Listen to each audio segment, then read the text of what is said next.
And we're kicking things off with the Gold in the Bank pre-show here. And to start it off, we've got tag team action between GPU, a newer tag team to Vindication, and the Church of Steel with a brand new member. This could be something, Jay, that sets the tone for Vindication in the next couple months. GPU coming off of a big win the other week on Nemesis, doing a great job. But Max Shearman, with his first tag team with the Church of Steel, the question is, will the Church of Steel's new member be able to pull it off here tonight?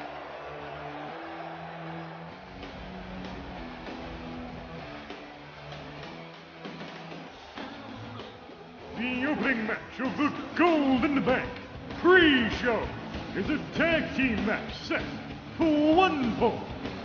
Introducing first, the Guru of Gaming, Ebak, the Dower Ranger, GPU.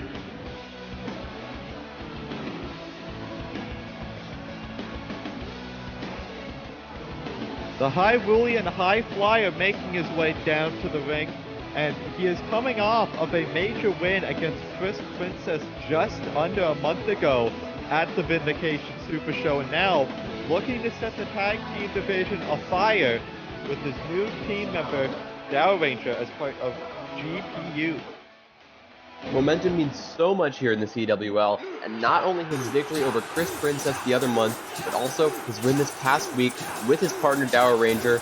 I mean, with this fire, this momentum that this brand new tag team is bringing, will they be able to get the job done against the Church of Steel, who are really starting to dominate on Vindication? That is true. The Church of Steel has been taking names, in this season, but at the same time, you can't count out someone like Ebak, who former world champion, former Twitch champion. He's been a tag team competitor before, but this new team with Dower Ranger, we've yet to see it truly tested. Maybe tonight we'll see the first real test for this new duo as they go up against two former champions here in the CWL.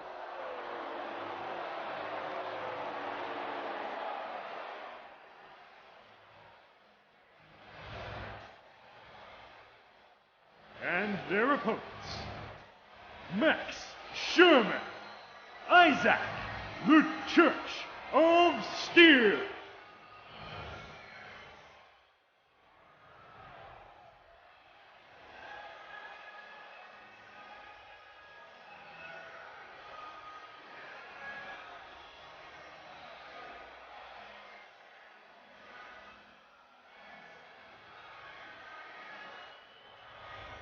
And now here comes the Church of Steel, their new member, Max Shearman, making his way to the ring. You know, the Church of Steel really snapped him up after he failed to capture the victory in Distro Horror's second chance Battle Royal last week. And he already has paid dividends for the Church of Steel as he accompanied his fellow church members to the ring when Olivia Mistral, of course, captured the Vindication Women's Championship. And the question is, will he once again pay dividends for the Church of Steel here tonight in this tag team matchup against the hot new tag team of GPU? I mean, Max Shearman, he has been very dominant since coming into the CWL. Only been beaten twice in that Battle Royal and to Zishra Horror to lose the YouTube title. So you've got to feel the pressure is definitely on to break that losing streak and get back to the dominance he had at the start of the season. But speaking of dominance, here comes Isaac, who knows a thing or two about being dominant, once holding the Discord title for, I want to say, over half a year. I mean, that's a tremendously impressive statistic with any championship, but an even more impressive that he's now with the new Church of Steel. I mean, they've picked up their first bit of gold already with the Vindication Women's Championship.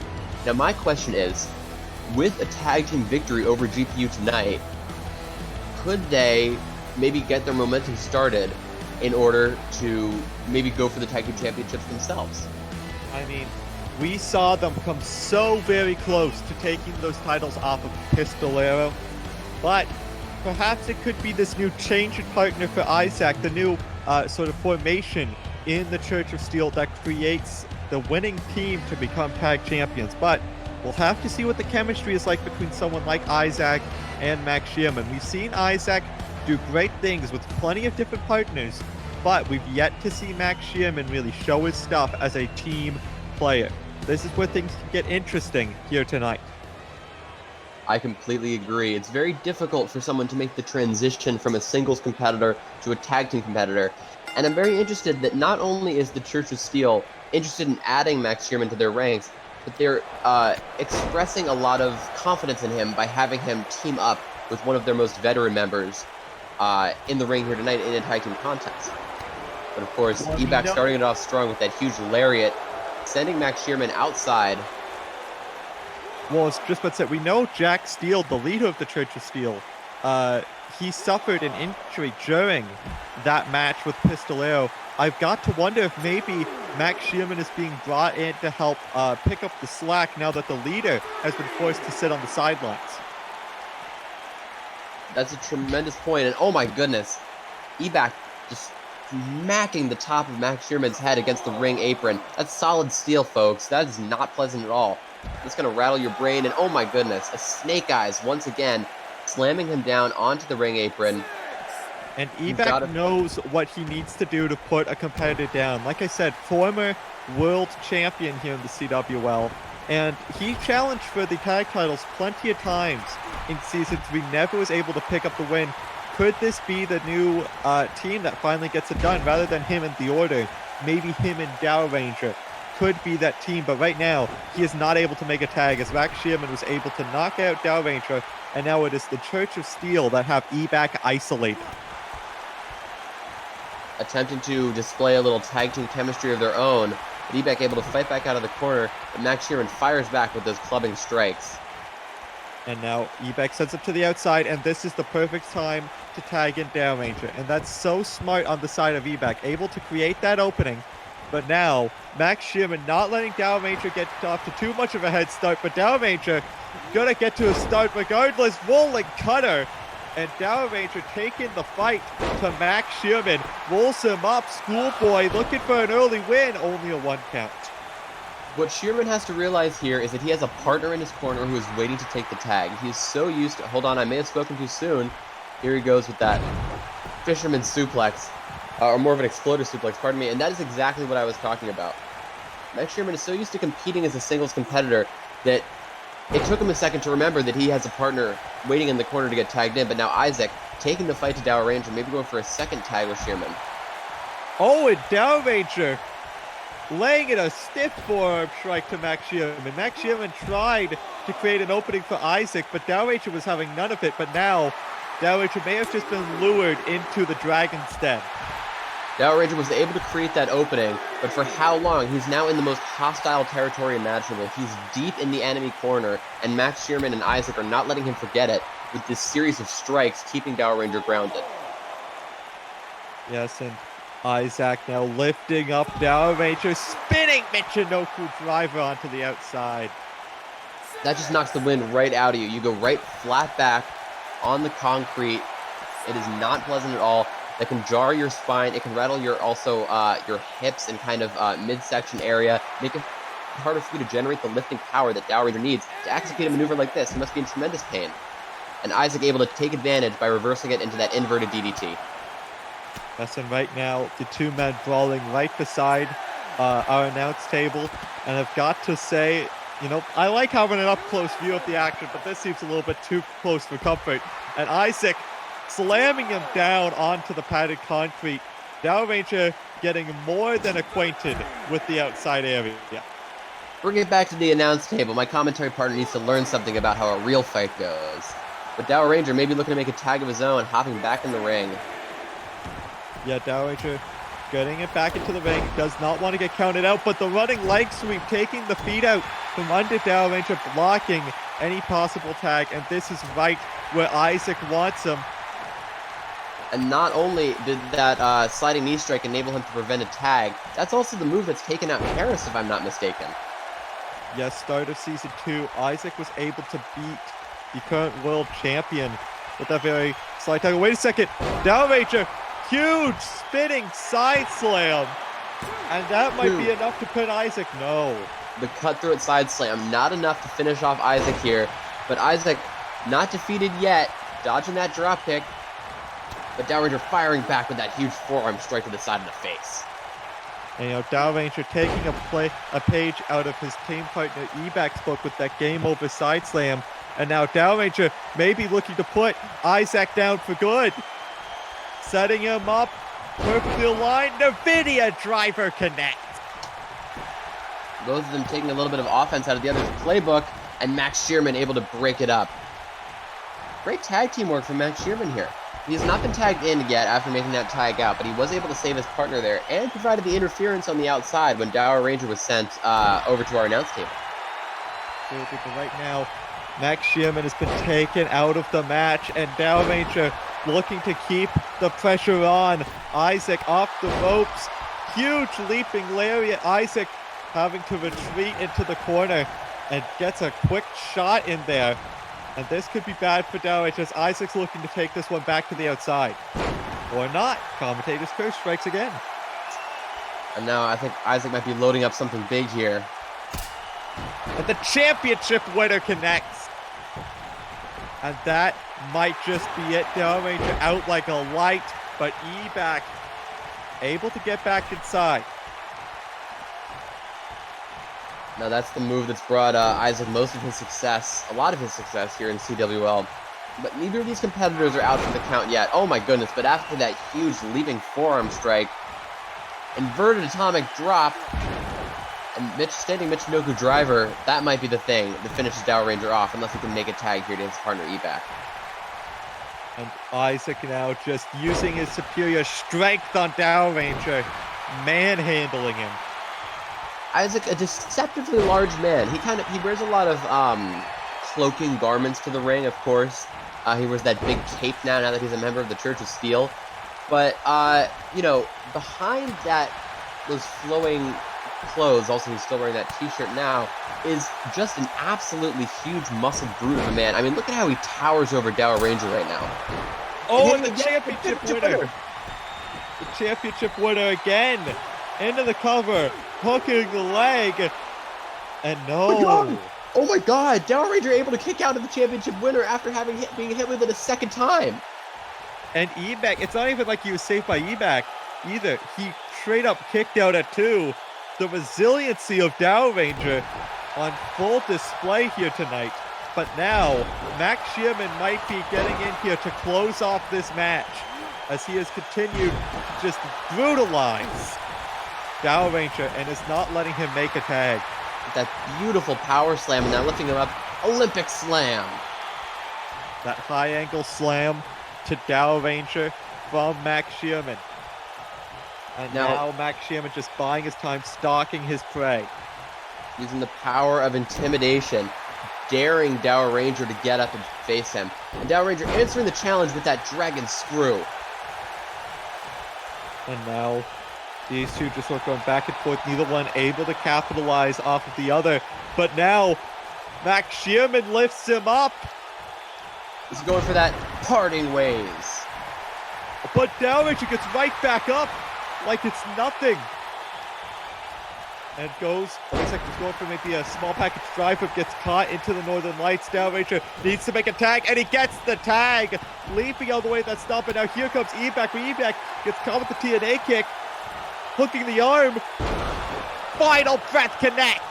And that might just have been the final breath for the GPU. Hooking the leg.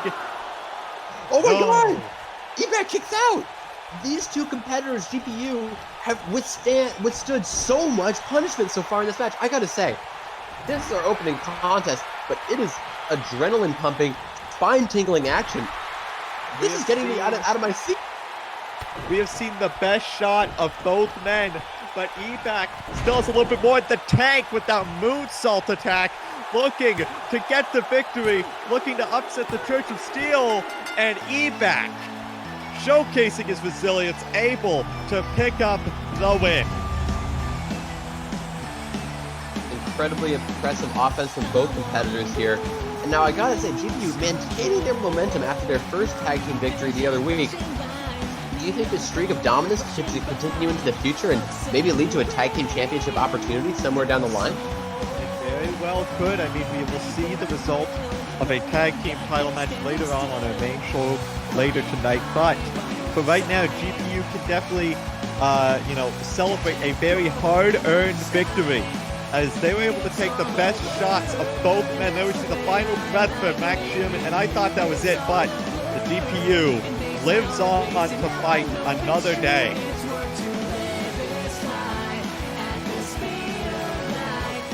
The winners of the match, the team of the Guru of Gaming, Ebak, the Dower Ranger, GPU. And as GPU celebrate their first win on the pre-show, we now move on to some title match action here. Two matches that I cannot be more excited for. One of them, of course, the YouTube Championship being defended.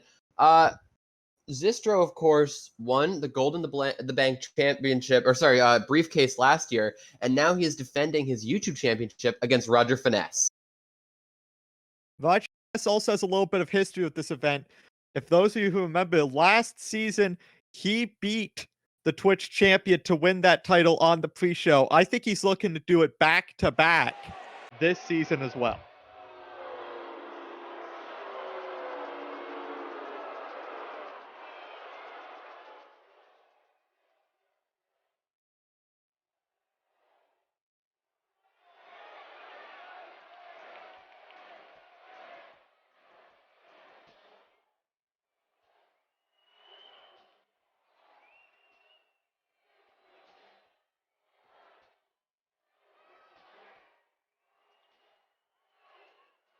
And Roger Finesse, the headmaster of Finesse University, debuting a bit of a new look and a bit of a new theme tune as well. It's a bit of a bop, as the kids say. What do you think? Are you rocking out to it just as hard as I am right now? I am certainly enjoying it. I would not say I am bopping to it. However, what I will say is that Roger Finesse is definitely not a competitor to be taken lightly. We saw him come very close to taking that World Championship from Harris back at Exiled. Now, he is looking to come very close, and he's looking to win. Not just come very close, rather, he's looking to win the YouTube title here tonight. He got his second chance. He's looking to not let it slip.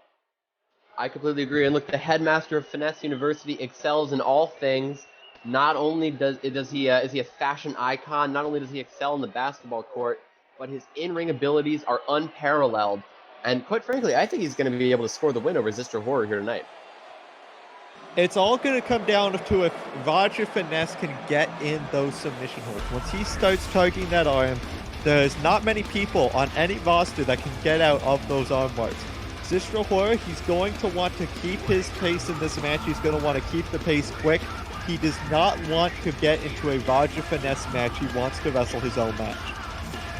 I agree completely. He's going to want to keep the offense hard-hitting and quick to avoid getting caught in those arm bars. Roger's made it very clear that he intends to to break Zistro Horror's arm. But here comes our reigning YouTube champion, decked out in some new threads, of course. Yes, gotta have a big fight feel here tonight. Zistro Horror's first defense of that YouTube title, beating Max Shearman for it at the Vindication Super Show. And now, he wanted to be a fighting champion.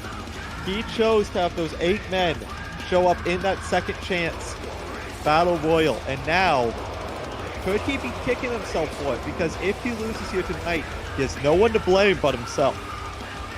I completely agree. Look, if I ever won a championship, I would never be what they call a fighting champion, all right? If you have a championship, your goal should be to hold on to it for as long as possible. But I can tell you this, even though I disagree with Zistro Horror's approach to this matchup, I think if he gets this victory here, that'll just speak for itself. He's a tremendous competitor, and this match is going to be electric. The YouTube Championship. Introducing first the challenger, weighing 196 pounds, from Boston, Massachusetts, Roger Finesse.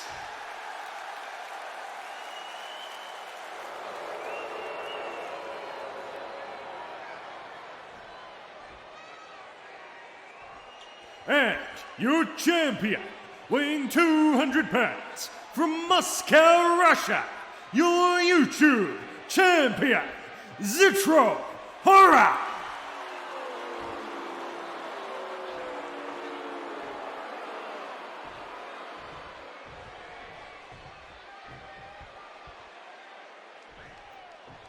There we see Zistro Horror handing over rather, that YouTube title. Both men know what's at stake here. Only one of them will get to walk out as a champion. And you gotta think, as Mr. Horror hands over that title, maybe he's starting to feel a little worried, maybe a little regret that he decided to be such a bold fighting champion as these two competitors lock up. But maybe not, as Zister's able to push Mr. Finesse away.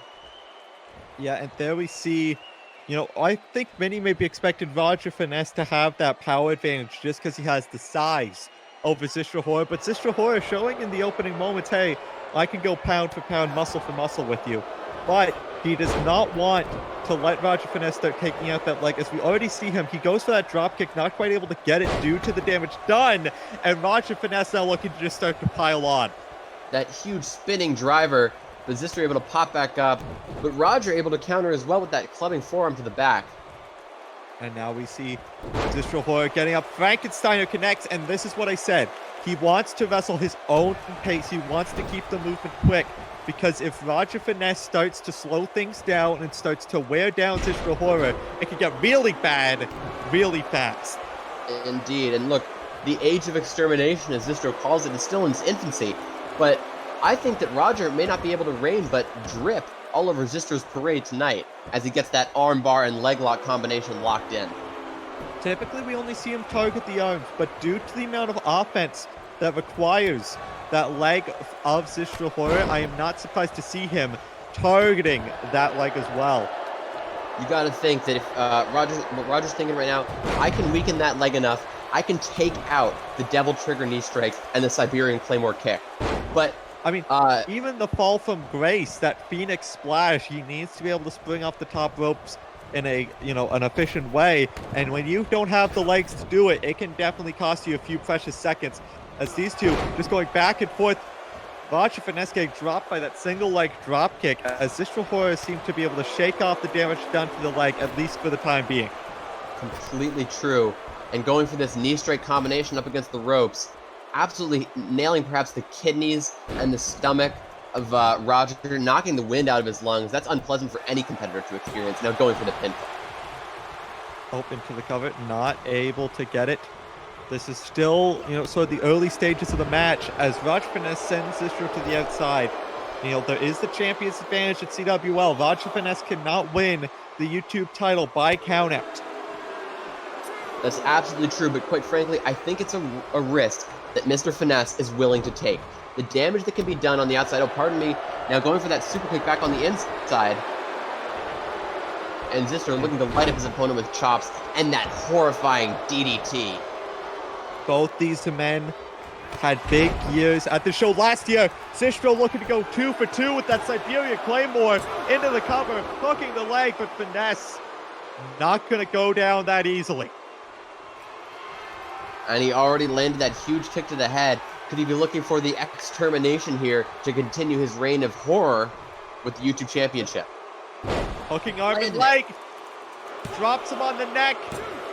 Got it perfectly hooked in, but not enough.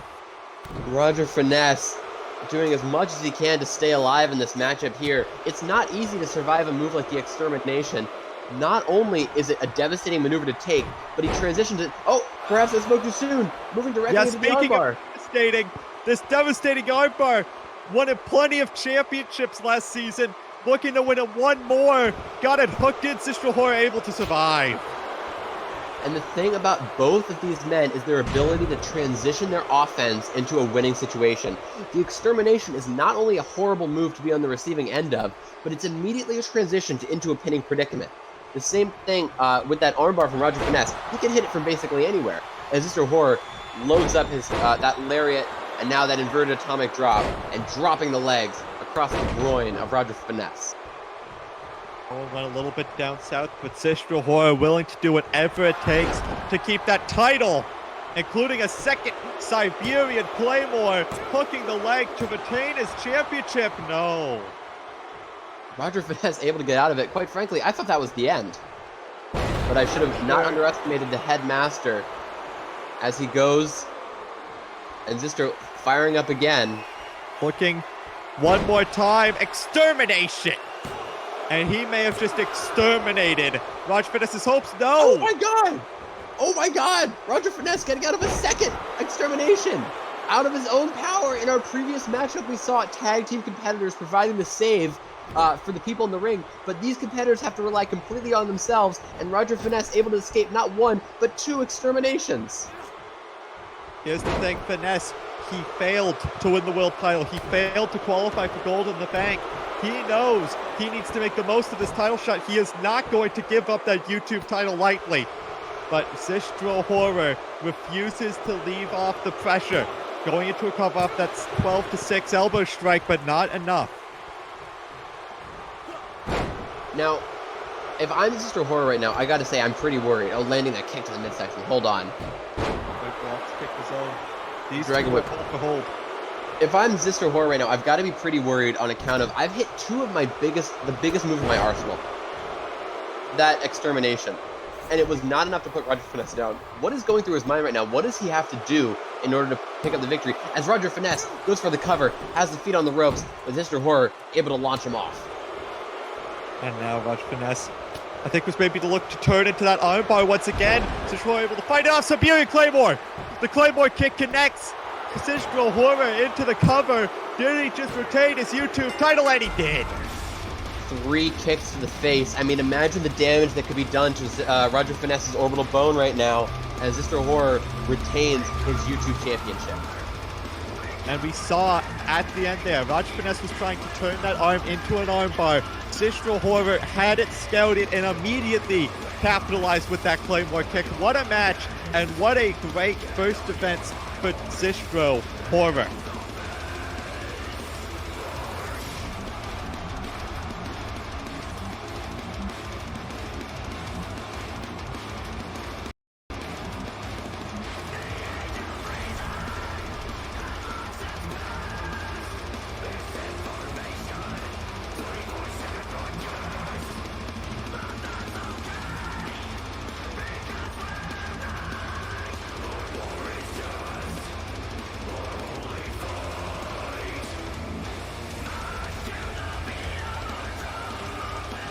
The winner of the match and still your YouTube champion, Zistro Horror.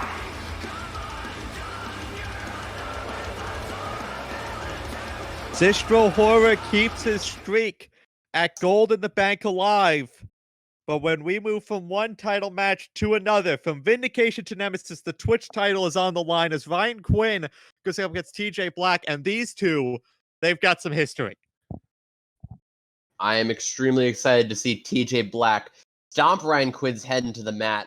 I can't stand his little smug smile as he carries around that Twitch championship everywhere. I'm behind TJ Blxck 100%.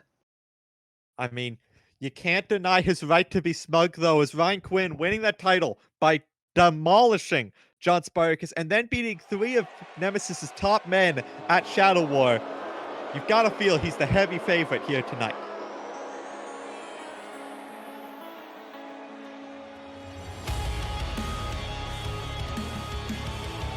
As now we await the challenger, TJ Blxck. And I've got to ask you, Jay, I mean, TJ, he showed back up just before Shadow Ban. Took out John Spartacus. He's got to feel momentum. It's definitely been building for the loaded gun. Oh, absolutely. And, you know, there are a lot of people out there who criticize the way that, you know, TJ presents himself or dresses. And look, I myself am what I would say a very superficial individual.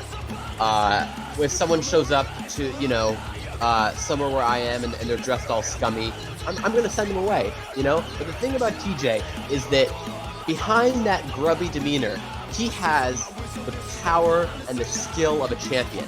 And that is what is going to enable him to decisively win this Twitch champion from his fearsome competitor, Ryan Quinn, who's done a fantastic job so far, but I have utmost confidence that he will stumble at this particular hurdle. Well, and that's the thing is, though, you mentioned how TJ Blxck has what it takes to be a champion. He's been a champion before, but when he lost that title, it was to Ryan Quinn. You've got to feel TJ Blxck has got vengeance on his mind here tonight. I mean, look, I think that Ryan Quinn's going to be facing a bit of genocide here tonight. If TJ can hit some of his most devastating offense, it's going to be very difficult for Ryan to survive at all, much less retain that Twitch championship.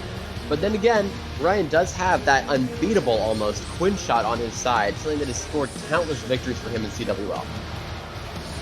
That Quinn shot that could come out of absolutely nowhere has proved to be the winning move for Ryan Quinn. However, like I said, anything can happen in the CWL, and Ryan Quinn knows that firsthand.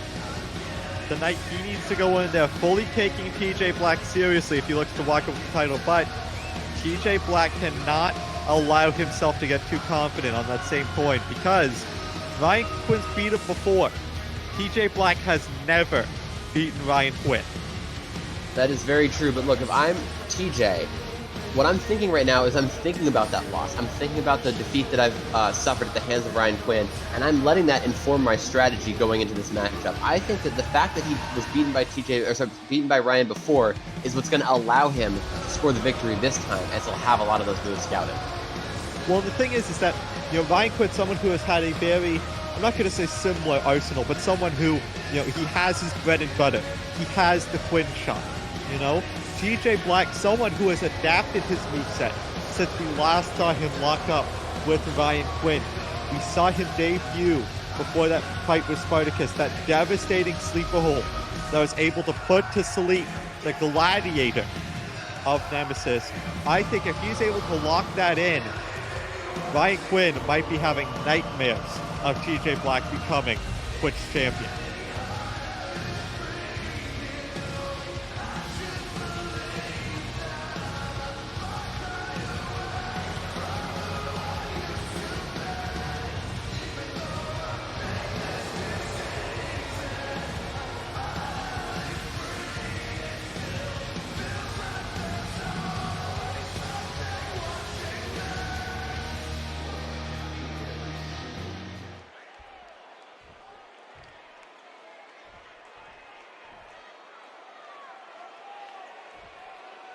The following match is set for one fall and is for the Twitch Championship.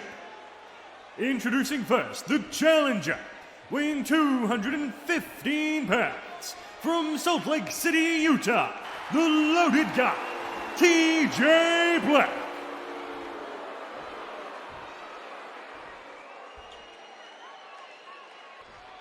And your champion, weighing 235 pounds, from Pittsburgh, Pennsylvania, your Twitch champion, Ryan Quinn.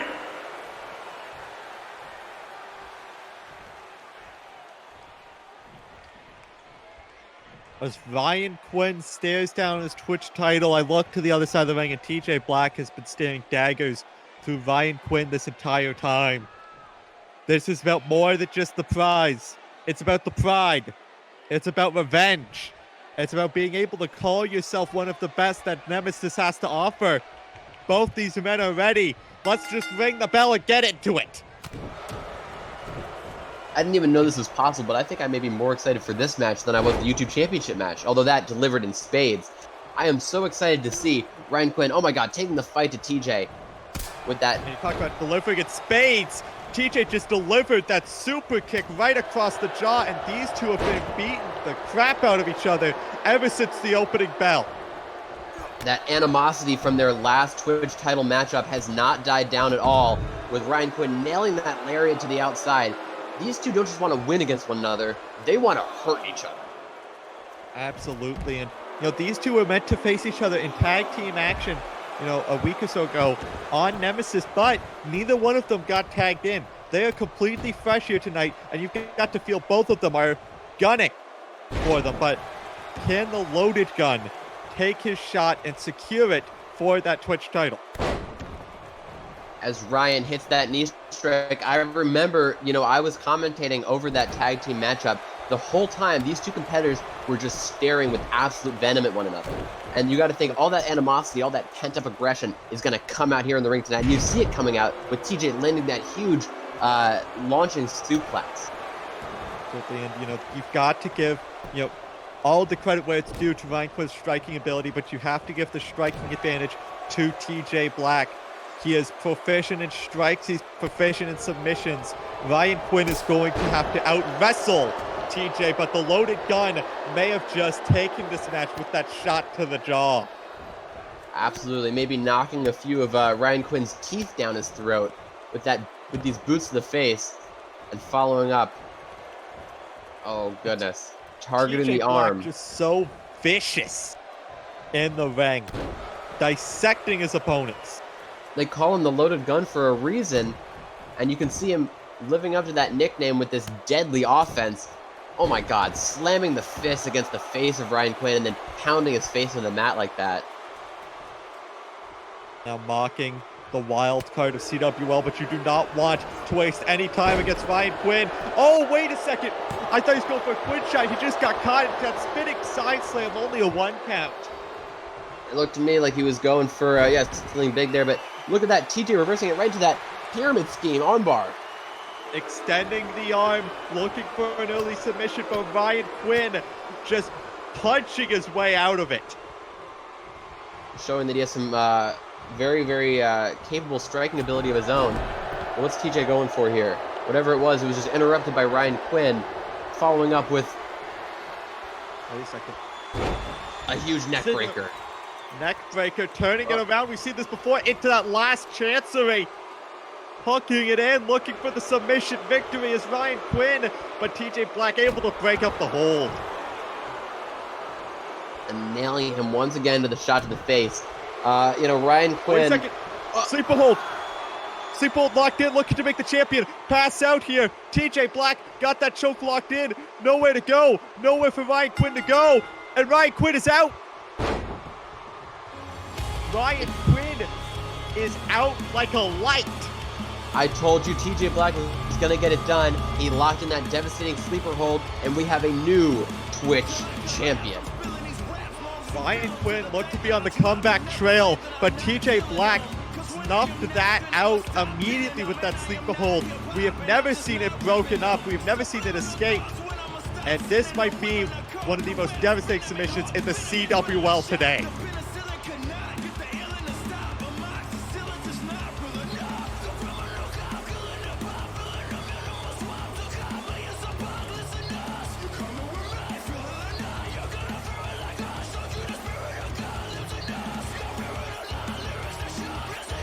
The winner of the match and your new Twitch champion, the loaded guy, TJ Blxck. As the loaded gun secures his second Twitch title, that's all for the pre-show. We'll see you in just a little while for the main show of Gold in the Bank. The night is full of opportunity, with golden tickets abound in the CWL. The entire landscape of the entire universe changes forever. The pack of wolves who have hunted their prey endlessly will finally meet their maker. But who will be there to help MD skin the pack?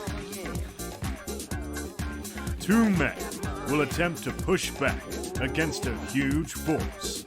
And on the other side, the fatal vices will try to capture all the gold.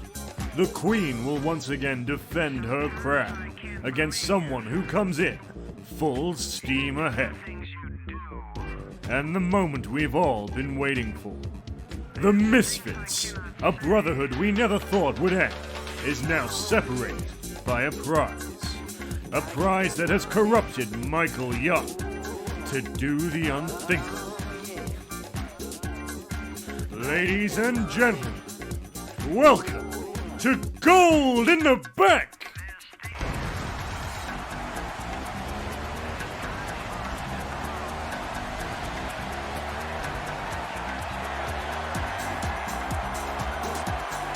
We are live with Gold in the Bank, emanating from the home of the New York Stock Exchange in Manhattan, New York. And just like the New York Stock Exchange. We'll be seeing superstars from all across the CWL rise and fall, all for the chance at that gold in the bank briefcase. My name is Alexander Shaw. I am joined by the head of Starjammer LLC, Jay Scott. And Jay, we have an absolutely electric night of action, starting things off with our first of two gold in the bank matches.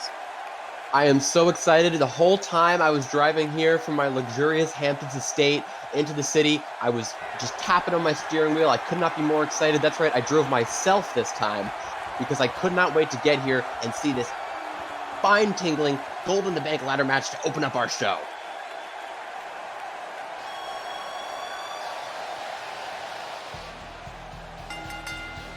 The opening match of Gold in the Bank is the men's Gold in the Bank ladder match.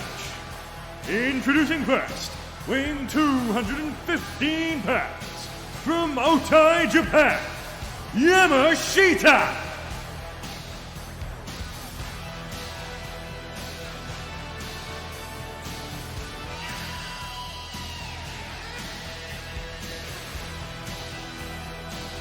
Making his way down to the ring, we've got Yamashita, someone recently joining the CWL, but he has definitely shown his stripes all across the world, a big name in Mexico and in Japan, looking to punch his ticket here at Gold in the Bank and could earn himself a CWL world title shot whenever he so chooses.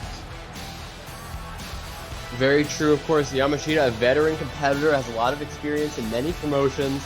I gotta be honest, I've said it before, I'm not the biggest fan of him because of how he overshadowed my own debut in the CWL, but I cannot take away from him that he is an incredibly technical, intelligent competitor, and quite frankly, I think he has one of the best shots of winning this ladder match here tonight, as much as I hate to say it.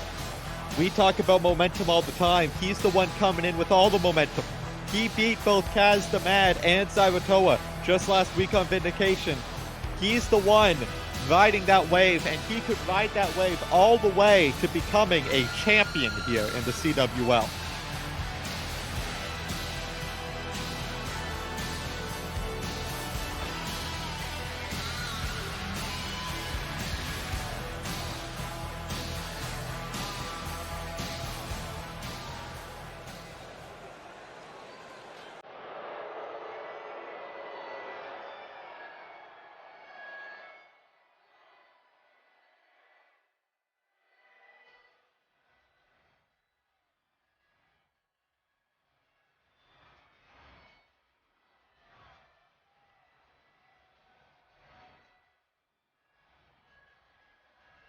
Representing the fabulous Furious Freaks, weighing 450 pounds, Kaz the Man.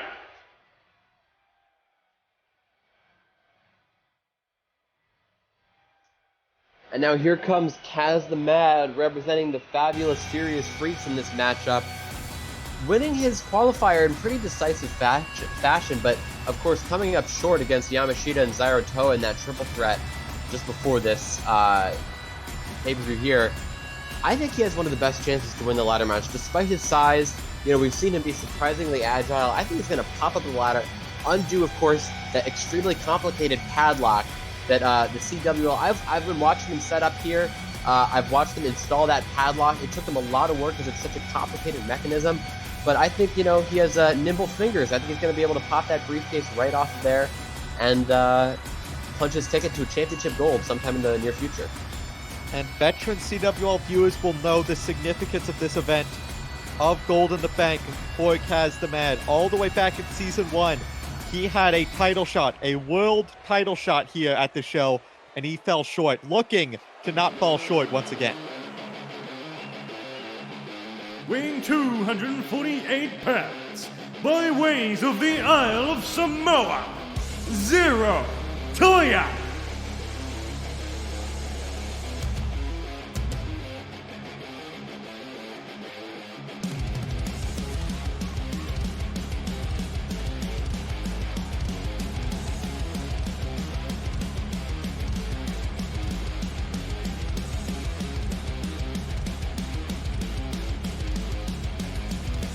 We talk a lot about having something to prove here, Jay, but maybe no one has as much to prove as Ziro Toa, former tag team champion, but he never lost those titles. Instead, was kicked out of the team by Pistolero, who has been defending them solo.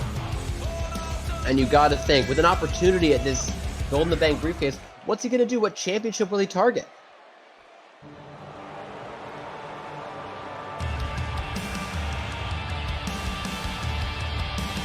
Weighing 210 pounds, from Dudley, England, Connor Gates.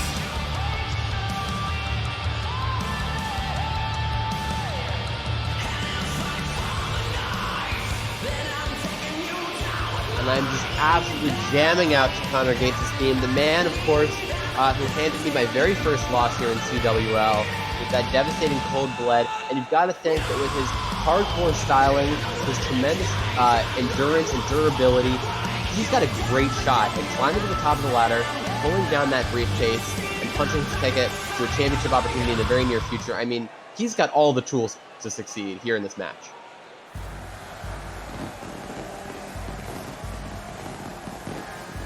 Representing Fatal Vices, hailing from the kingdom of Raymondonia, Raymundo.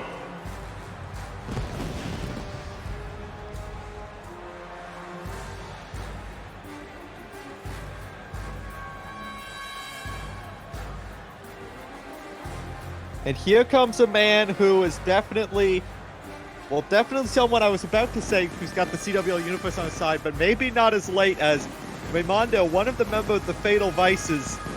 This is a big night for the Fatal Vices. They have a chance to leave with the tag titles, the world title on Nemesis, and now, should Raymondo succeed, the Gold in the Bank briefcase.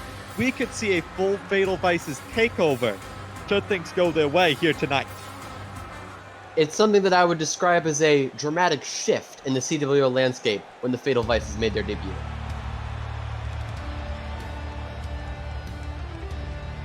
Weighing 225 pounds, from Detroit, Michigan, Drake Harrison.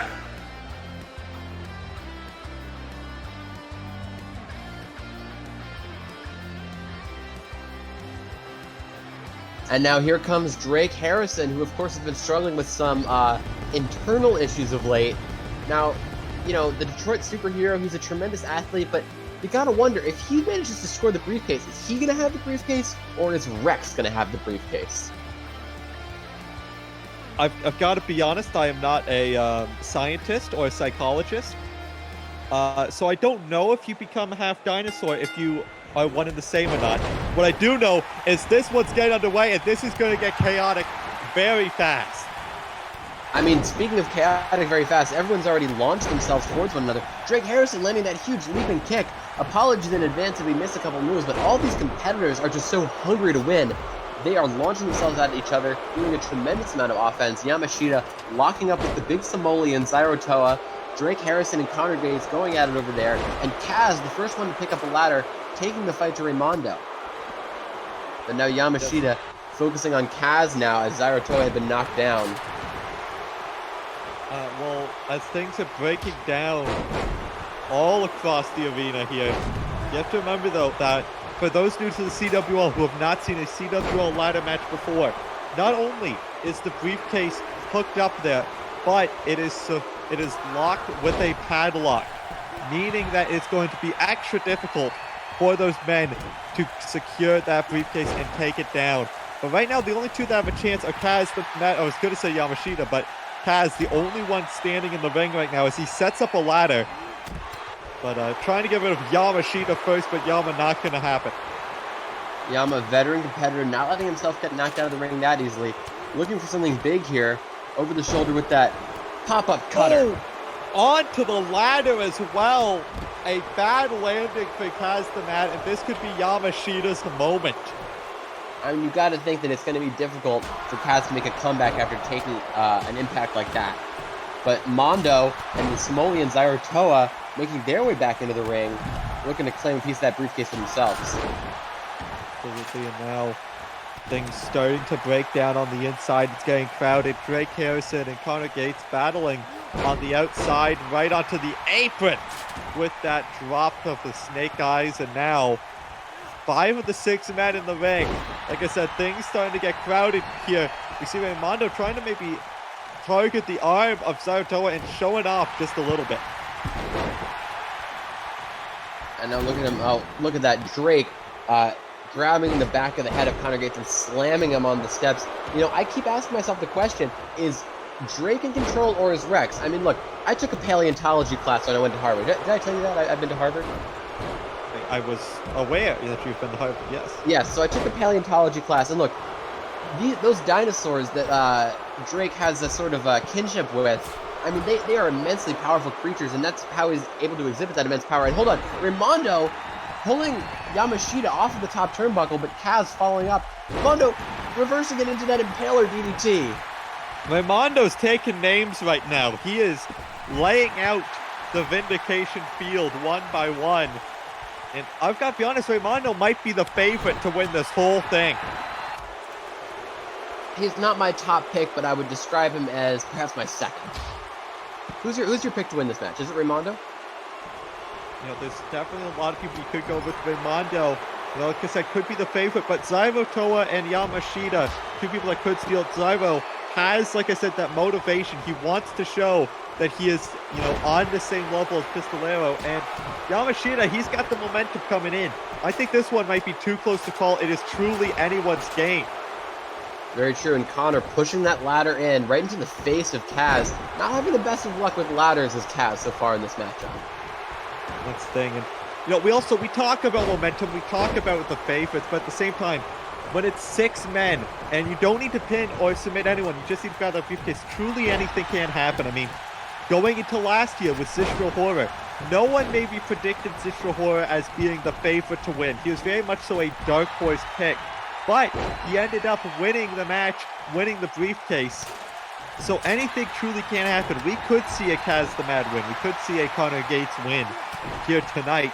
But right now, only 2 men have a potential to win. I think Raimondo looking to narrow it down to 1 with that looping palm strike as he sets up a ladder. It could be the first to try and climb it here tonight. Could he be able to score that victory right now? But Connor Gates and Yamashita may be looking to spoil Raimondo's plans here. Yeah, Connor Gates giving it a push of the ladder, trying to keep Raimondo off. As he's now just dangling down a power bomb onto the ladder. That could break someone's spine. And that's the power of Zaratoa here in this matchup. And with that huge brain chop to Drake Harrison, knocking him all the way out of the ring with that. Yeah, and right now Vindication just sort of beating on Raimondo in the center of the ring. And here's the thing, win or lose, those are some high falls that people are going to have to take if they get up onto that ladder. Meaning, careers will be shortened by this match. Very true. Shortening, maybe taking a couple months off the career of Kaz the Mad as Raimondo hits that huge drop kick, knocking him onto the padded concrete, and then Raimondo making a second attempt for that briefcase. Raimondo doing a great job of keeping his eyes on the prize in this matchup. Yamashita, though, trying to go up there and stop him, as well as Drake taking a back assault there to Raimondo, trying to keep Raimondo down. And Kaz the Mad, speaking of down, trying to push Yamashita down off the ladder, but Drake maybe accidentally stopping him. Oh, come on, Drake. Drake trying to thwart Yamashita's attempts to get that briefcase here, nailing him with those clubbing blows to the back as Yamashita continues to work on that padlock up there. Oh, but he got the padlock. Look, he's down. He got the padlock. And Yamashita with the surprise victory. Stealing it from under everyone's nose. And Yamashita looking to become a champion here at CWL as well as Super Pro. What a win for the Vindication rookie. The winner of the match and Mr. Gold in the Bank, Yamashita. Well, now we move on from the first Gold in the Bank match of the night to some tag team action as Pistolero defends both of the tag titles against the American Dreamboats. One man who has been able to single-handedly defend the belts. One team who has been undefeated This one could quite honestly go either way.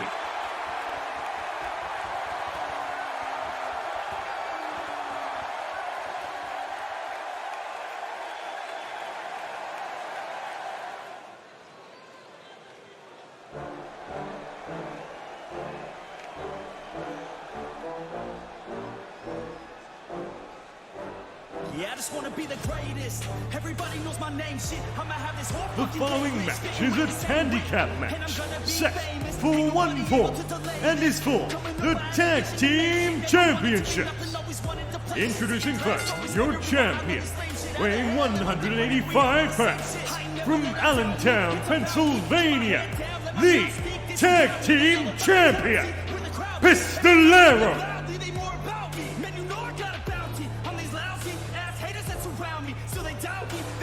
He has the strength of 10 men, and tonight he needs to beat 2 on his own.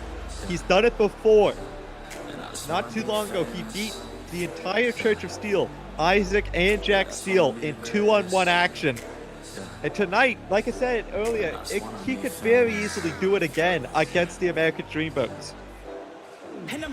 Now look, veteran or new viewers to CWL might not understand that the American Dreamboats, despite their undefeated record and the fact that they're a tag team going up against only one competitor, have a monumental task ahead of them.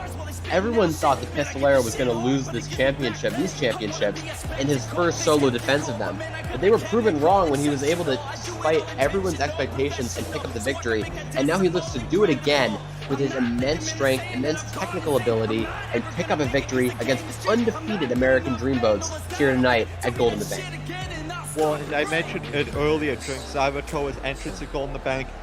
Pistolero won these titles with Zivatoa as a team, but Pistolero kicked him out of the team, beat him for his title, and now he's been defending it solo, and he's been defending it maybe better than he was as a team.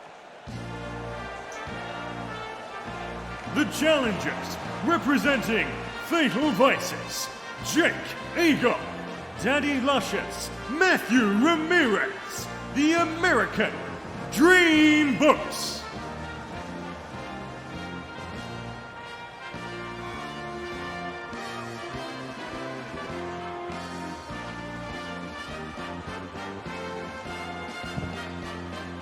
Now here come the American Dreamboats, 2 members of the Fatal Vices, Matthew Ramirez, or Daddy Luscious as he likes to be called, and Jake Eagle, the former American hero, although maybe now he's more of an American villain now that he's aligned himself with the Fatal Vices. Well, and here's the thing, we mentioned they're undefeated. Jake Eagle undefeated in both tag and singles action this season. Matthew Ramirez only 1 loss in singles action. These 2 have exemplary records, and they're looking to keep those records intact here tonight as this bell gets rung and this one's underway. Starting it off with that huge single leg takedown, swinging it around, attacking the knee of Pistolero. An excellent veteran start to this match from Jake Eagle. Pistolero, almost all of his finishing offense requires his legs to either generate lifting power or to leap. Of course, for that cruiserweight killer, he needs to lift his opponent onto his shoulders, supporting them with his, of course, his knees and his legs, which may be impossible due to the offense that has already been done to the joints by Jake Eagle. Yeah, and Pistolero, though, like we said, he has enough strength for 10 men. It's going to take a lot to wear him down. And I mean, you can see that right there with that gut wrench power bomb, and then following it up with these boots to the midsection and a huge forearm strike across the face. Now, for those of you who might follow other companies of the CWL, you might know American Dreamboats currently the Wildfire Pro Wrestling and NIW Blacklist Tag Team Champions. They are no strangers to Tag Team Gold, although they've never won any gold in the CWL. This could be the first title holding tonight, but right now, Pistolero is going to be holding on to those titles as much as he can, as he is taking the fight to Jake Eagle, looking for a quick pinfall, but not now. And just some excellent technical wrestling from both of these men here. Exactly what I like to see in a contest like this. But the question is, will Pistolero be able to keep Jake Eagle out of his corner and keep him from tagging in Matthew Ramirez, the fresh man here in this matchup? And that's going to be that's going to be the biggest advantage that the American Dreamboats have. Together, they're two great singles competitors. They now just have to beat one guy, and they can tag out as much as they want. Like I said, Jake Eagle, he just took a bit of a beating for Pistolero. Now comes in the completely fresh Matthew Ramirez. And not to mention, Ramirez and Eagle have pretty different styles of offense. Pistolero is the only person, he only has one style of offense himself. He has to change up his game plan for each of these competitors as they tag in and out. He doesn't have a partner to kind of compensate for any weaknesses that he might experience. But despite that, I mean, when you talk about weaknesses, Pistolero is not a great man to consider for that because he's just such a dominant competitor. Absolutely, as we see the Northern Lights bridge into that setup for the Brain Buster, and he gets it. And here's the thing, though, you say, you know, he's got his weaknesses and he doesn't have anyone to counter them. I think if you ask Pistolero, I don't think he has any weaknesses. He's got the speed of a cruiserweight, the strength of a heavyweight, and maybe that's why he's able to defend these titles on his own. But Matthew Ramirez going to be a bit of a challenge for someone like Pistolero, because here's the thing as well, Pistolero has never faced either of these two men. He does not know what to prepare for like he might have done for the Church of Steel. So it's still going to be a bit of a tough task. But speaking of tough, this is going to be one tough landing for Matthew Ramirez if Pistolero gets this. Looking for, of course, it wouldn't be a CWL show without it. The CWL special.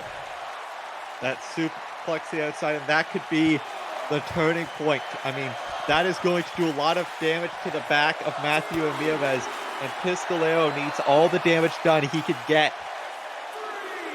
Very intelligently taking the offense as far away from the enemy corner as possible. Pistolero knows, you know, despite his immense strength, his immense speed, as we've discussed at length, he is only one man, and he needs to compensate for the fact that he's facing two opponents. And we see Matthew Ramirez back in the fight here. That bell clap, and now here's the thing, he needs to take it back into the ring. Pistolero can win, or can retain the titles rather, by countout. Matthew Myles needs to pin him inside those four corners. How loud are you talking? It seems like he heard you all the way out here. Anyway, dragging him back inside the ring. What's he looking for now? Possibly looking up for one of his own signature maneuvers. Nailing him with a couple of forearm strikes right to the face. And that Pele kick right to the top of the head. Taking him down, and this is where Matthew Ramirez looks to take control. The careless whisper connects. And immediately not going for the cover, immediately pulling him back up, and that might be the mistake. We've mentioned, though, Pistolero does, of course, have the strength of 10 men. One single careless whisper might not be enough to finish him off as he hits that huge rope-hung suplex to the inside. And that's like, they should. I think Matthew Ramirez, if he had gone for the cover, even if it wouldn't have done enough, it would have kept the pressure on Pistolero, and he would not have been able to reverse like he did. Instead, Pistolero able to keep the pressure off. And now, Matthew Ramirez, wait a second, hangs up Pistolero for that huge roundhouse kick. That's very true. And look, something that I know as a competitor that I think is undervalued by a lot of commentators, or perhaps, well, hold on, Matthew Ramirez firing back up the Pistolero, firing back with some moves of his own, that I think is not really appreciated by some wrestling critics, is the amount of effort that goes into a kick out. So I think actually you're absolutely right. If, now tagging out to his partner Jake Eagle here, if Matthew Ramirez had gone for that cover, he might not have been able to secure the victory, but he would have done some additional damage by tiring Pistolero out, by forcing him to kick out of such a intense maneuver. Oh, but wait a second. Here we see the Secret Services locked in, and Pistolero might be forced to tap out. Wrenching on that neck, just choking the life out of the champion, but Pistolero able to fight his way off. With all the damage that's already been done to the head, through that careless whisper super kick. But hold on, slamming him down with that sit-up powerbomb.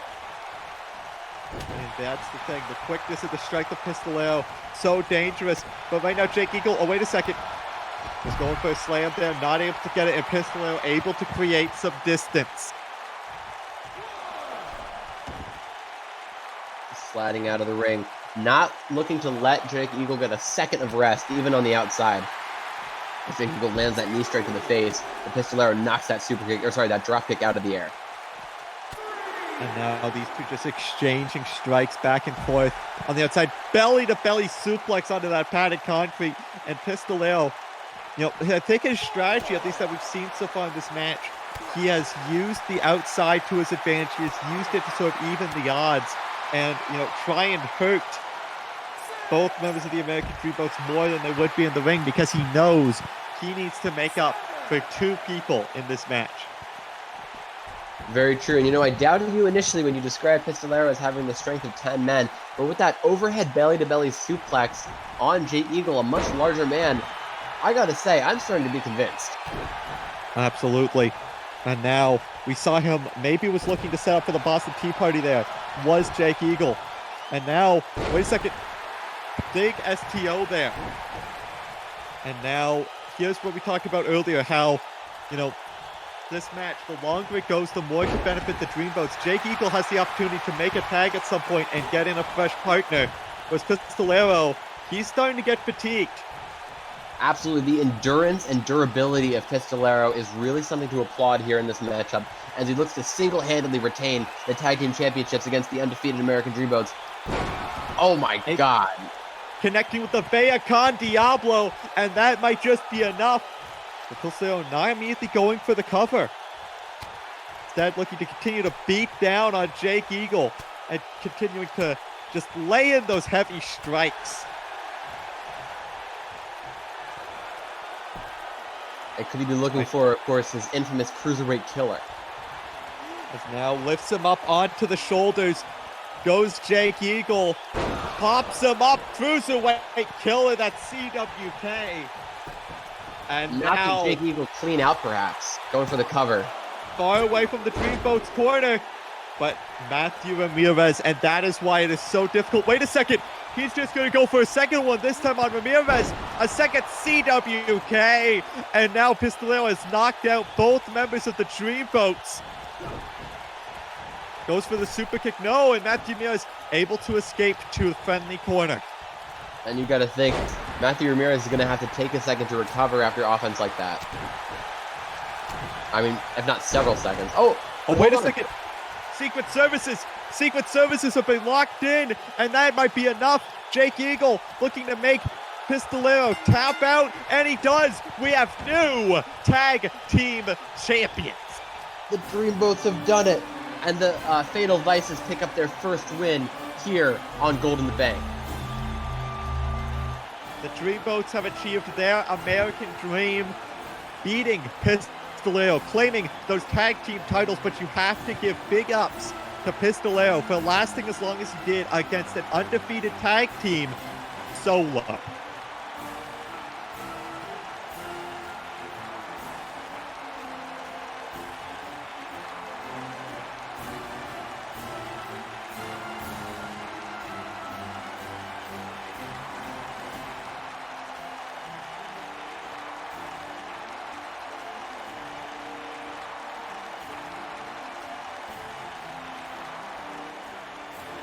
The winners of the match and your new tag team champions, Jake Eagle, Daddy Luscious, Matthew Ramirez, the American Dreamboats.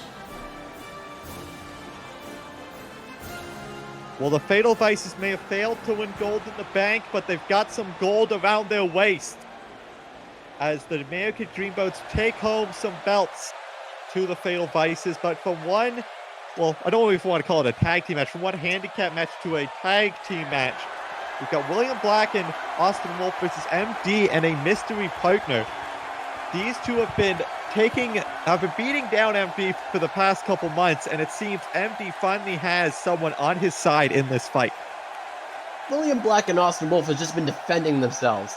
MD has been completely unjustified with his so-called retribution attacks. I mean, quite frankly, I sympathize completely with Mr. Black and Mr. Wolf. I mean, MD, just a despicable individual, truly someone that I'm not a fan of.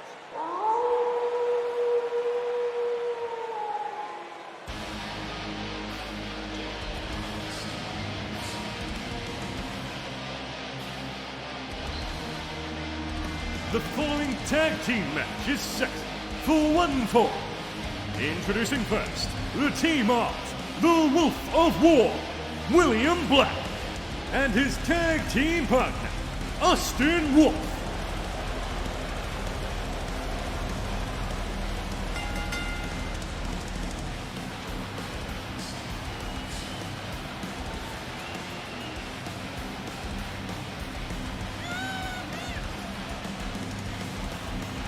Some call him a villain, but I call him a hero, as he's taking down, MD needs to be taken down a couple of pegs.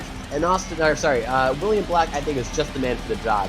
His team with Austin Wolf here, I think they can finally show a little bit of justice to that the egotistical MD. William Blxck, someone no stranger to the big stages of the pay-per-views like Gold in the Bank. But one thing you have to keep in mind, Austin Wolf, MD, the other two confirmed people in this match, this is their first big time on this big sort of stage. At least for MD, and since he's returned, you've got to wonder if maybe William Blxck, that's what might give his team the edge, is the fact that he has this experience under the bright lights of the pressure. But also, because we don't know if MD is walking into this match at 100%. I mean, how could he after he endured that brutal attack, brutal but justified attack on the part of William Blxck and Austin Wolf when they devastated him with that chair on the ramp. I remember it like it was yesterday. Quite frankly, I was enjoying it the whole time. Well, regardless of if it was justified or not, you've got to feel that there's a lot of bad blood between these three men. And this might be where it all culminates here tonight at Gold in the Bank. And now William Blxck will, of course, soon be joined by his tag team partner in this matchup, Austin Wolf. These two have a lot of history together. These two have actually, I'm surprised, William Blxck, someone who we've seen in and around the tag team division for the past season and a half or so. Got to wonder if maybe he's found a new running buddy with Austin Wolf, someone very new to the CWL, and also has a bone to pick with MD. Wolf here wearing that intimidating mask on his way to the ring. I mean, these two just, they know each other pretty well, even though obviously Wolf is still pretty new here in CWL. But I think that their tag team chemistry, since they are already friends, will enable them to overcome MD and his mystery partner. I mean, does MD even know who the partner is? It's a mystery. Well, actually, he probably does know. He probably picked him. But the point still stands. The two friends of Austin Wolf and William Blxck will be enough to overcome the threat that they face here tonight. Well, and here's the thing, though, is that this is where it all began. MD and Austin Wolf, both of them striving to be the next top star on Vindication, has now led to this. And I've got to ask, though, is MD ready?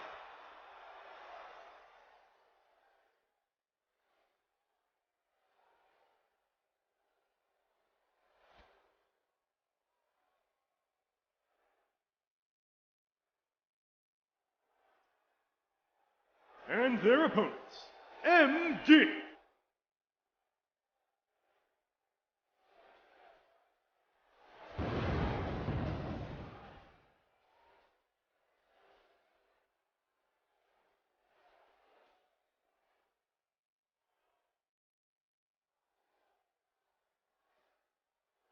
MD walking down in the New York Yankees fit, looking to hit a home run here tonight against Austin Wolf and William Blxck. But, you've got to wonder how good to go MD is. We don't see any bandages around the stomach like we did just the other week. But, you can never be 100% going into any match. And MD definitely is at 100% going into tonight. But, I've got to ask, who's his partner? Who's his pinch hitter, so to speak?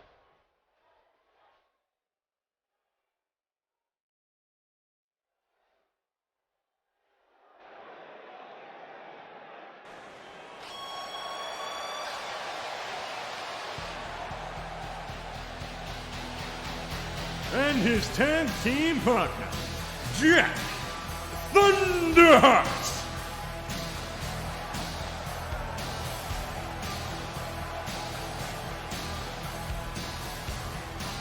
Well, as the crowd begins to roar, Jack Thunderheart makes his way down to the ring. A big fan favorite here on Vindication. And now he seems to be backing up MD. Speaking of the New York Stock Exchange that you mentioned earlier, I now owe some people money. I had some bets going as to who I thought MD's mystery partner was going to be, and let me tell you, I did not predict Jack Thunderheart, but the fans are excited that this is the man who's revealed himself to be on the side of MD here tonight. I mean, he's excellent in the ring. He's a really upstanding individual outside of it. This is going to be an absolute barn burner of a match, now that we know the identity of his mystery partner. Absolutely, and you know, like I said, all these men with something to prove here tonight. MD and William Black starting things off here. And already German suplex to William Black. MD not wasting any time.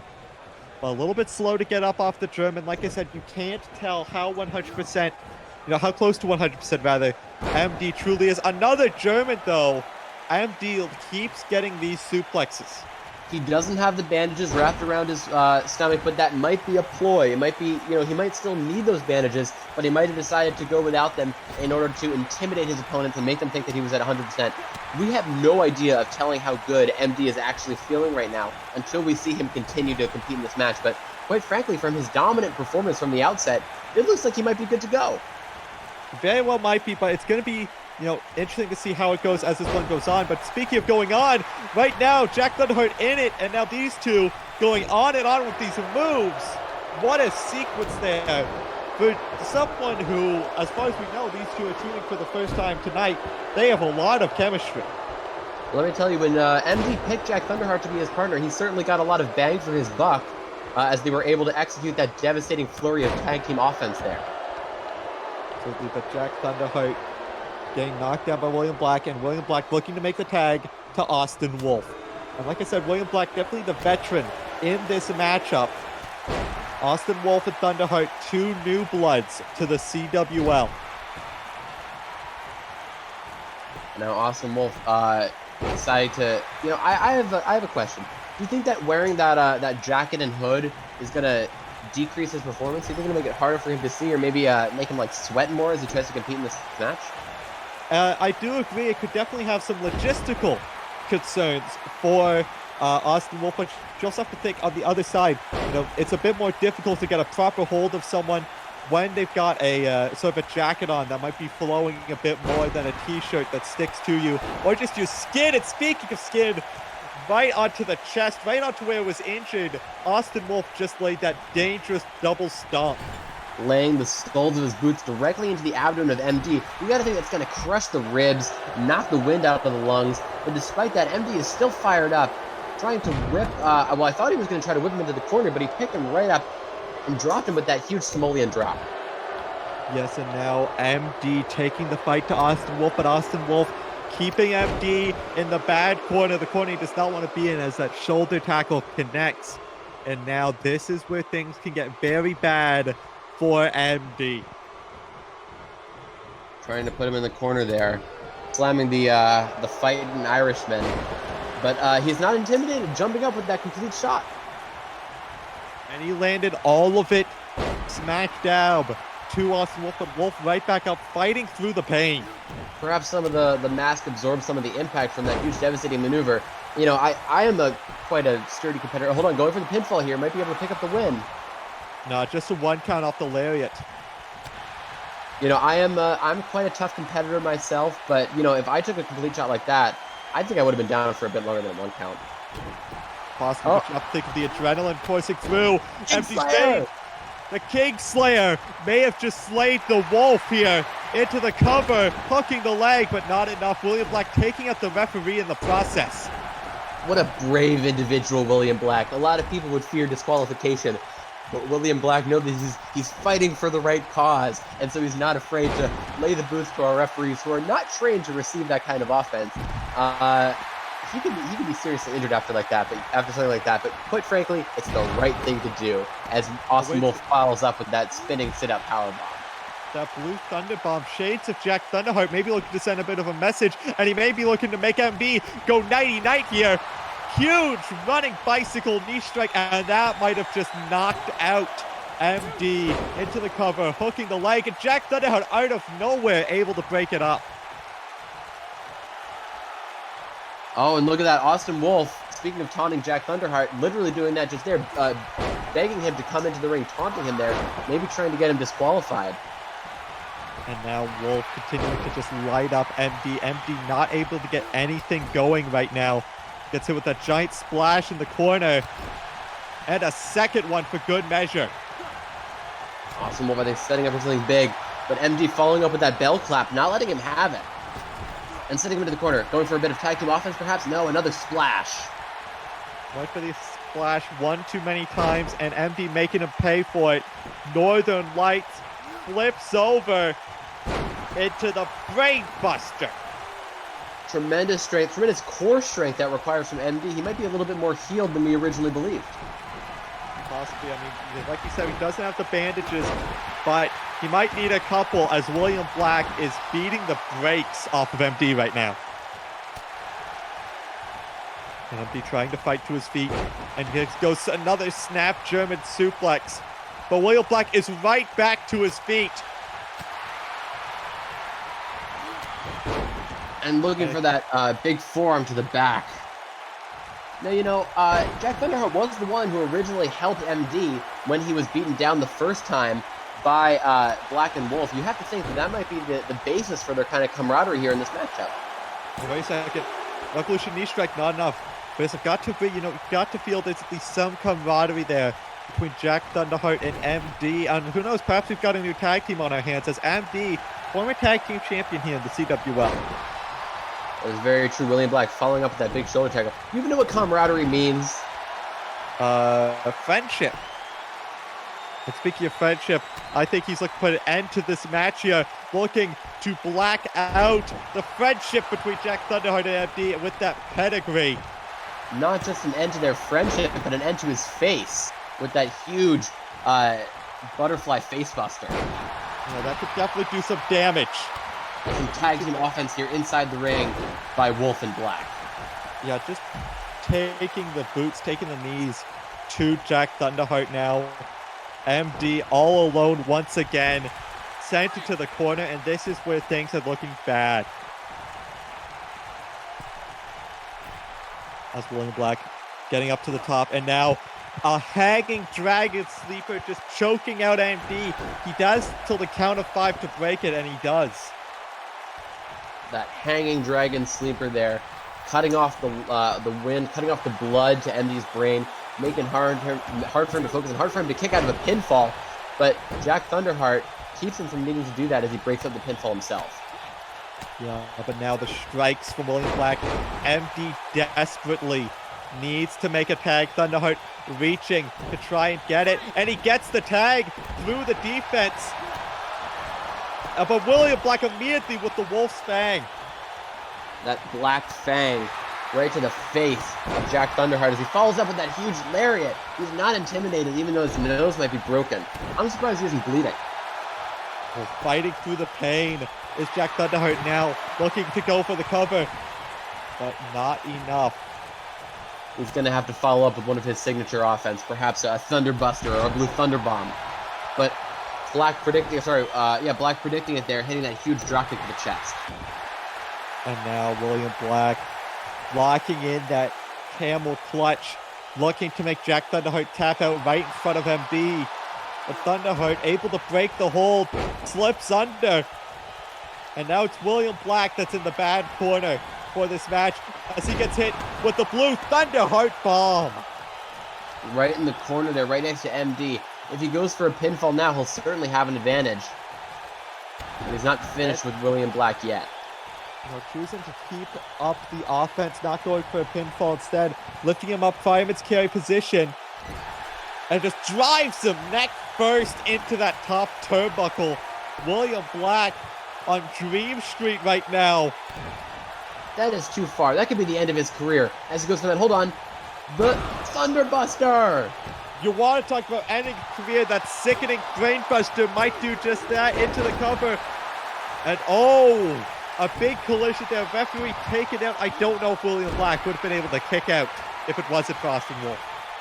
Austin Wolf, I don't even know if he was the one who actually interrupted the referee. I think that it might have been the drop kick, the low drop kick on the part of MD that actually interrupted the referee's count by accident, perhaps robbing himself of the win. Regardless, a bit of a malfunction at the junction may have just saved the match for William Black and Austin Wolf, and William Black not going to let that opportunity go to waste as he now isolates Jack Thunderheart in enemy territory. Throwing out those knee strikes that he's so good at right into the corner, driving him, not only driving the knee into the gut, but driving his back right into that hard turnbuckle. That is not easy to walk away from. But not only is Jack Thunderheart walking away, he's walking right through William Black with that powerful lariat, now making the tag to his partner MD. MD looking to finish this, looking to put an end to all of this here. Got him set up for the Kingslayer. Hooking the leg, scurries into the cover. 2. No. William Black is not done yet. He has a lot of fight left in him and a lot of fight that he's going to exercise right here. As he tosses MD into the corner. Into the corner, and William Black, oh wait, was looking for something big there. Not quite able to get it. And now MD lighting him up with these chops, with these double axe handles. Ducks the clothesline. It connects with one of his own. MD is all fired up. Huge hip attack at the corner into the Bulldog. And now looking to put a finishing exclamation point with that Revolution knee strike. And that might just have been it. Not only could it have been it, but it could shatter the jaw of William Black in that stomp to the chest. He put an exclamation point on it. He's going for a cover here. No, he's setting up for something else. He's looking to finish this once and for all. Looking for a third and fatal Kingslayer. But Austin Wolf right there ready to break it up. Austin Wolf now an MD laying in the strikes to Austin Wolf, but he needs to stay focused on the legal man in William Black, as William Black no slouch in the strike game either. And letting MD know exactly what's going to be done to him here. Yeah, so now setting up. We've seen him win plenty of matches with this, lining up his shot. He connects with the drive-by. And that could just have been it. MD might have just been knocked out. No, William Black going up top. We rarely see him leave his feet. And goes for that elbow, but I think Jack Thunderheart might have tripped him up at the last second, allowing MD to roll out of the way. And this is bad news for William Black. He might have second thoughts about going to the top next time, but he seems to have recovered excellently. Going for another knee strike, but MD reverses it. Elbow to the quad, tossing him back into the corner. But they'll be going for another bit of... William Black reverses a bit of tag team offense, tossing him back into his own corner. Both these men... Austin Wolf, knocking down the referee. Both these men have got each other so scouted at this point because of this match, and now teardrop suplex and rolls through into another. Is MD taking him for a ride here with a third teardrop suplex by MD. But Austin Wolf fighting back to his feet, lands that boot across the jaw, and opting not to send him into the friendly corner, but into a neutral one. Now William Black. Oh my goodness. Taking him up to the top rope. I think William Black is looking to put the ultimate exclamation point on this matchup. Hooking the arms. Looking for the gods among us. And that is it. MD is out like a light, hooking the leg. But Jack Thunderheart breaks it up. There is no way MD could have survived that. But he's fighting back through the pain. This man has pure adrenaline pumping through his veins right now. But adrenaline can only last you so long. He needs to make a tag, but Thunderheart is down. And now looking for another Revolution knee strike. Not done. If he's going for another Kingslayer, they're simply too close to Austin Wolf, who's been excellent at breaking down these pinfalls. A fourth Kingslayer right to the face. Austin Wolf is right there, though, able to break it up, and that's the Jack Thunderheart taken out, not able to play any defense. MD desperately needs a tag. And I would say that so does William Black. He's taken several Kingslayers. He needs to make the tag out to his partner, Austin Wolf. Both of these men need a change-up right now. So we see an alley-oop powerbomb by William Blxck. And like you said, yes, both men need to make a tag at this point, but neither of them allowing the other to do so. As now going for a cutter, gets blocked. Kick to the gut by William Blxck, and now just slams him down to the mat. And William Blxck getting fired up here. He wants to put this to an end. So we see it just clubbing strikes. I thought he was going for a camel clutch. Instead just beating the lights out of him. Oh, huge knee strike right to the side of the face. Maybe knocking the jaw out of alignment. That huge black fang once again. Could have gotten the job done, but is he looking for another God Among Us?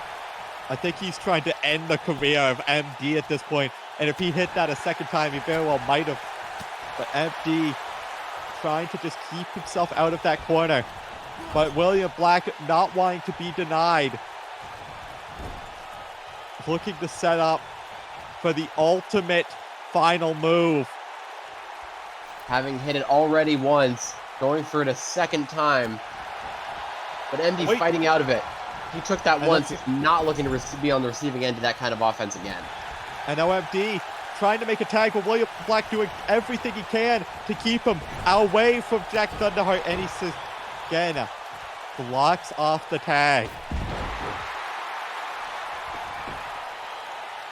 William Blxck has done a great job. Combination offense has worked so now good for him so far. Hitting that knee strike, followed up with that corner. And this might be it. The Wolf's clutch locked in, and Jack Thunderheart not able to make the save. MD has to tap out. And William Blxck picking up a major win here. Tap out victory for the Wolf of Vindication. Jack Thunderheart not able to get in to break it up in time. And now, William Blxck and Austin Wolf with a huge win over MD here tonight.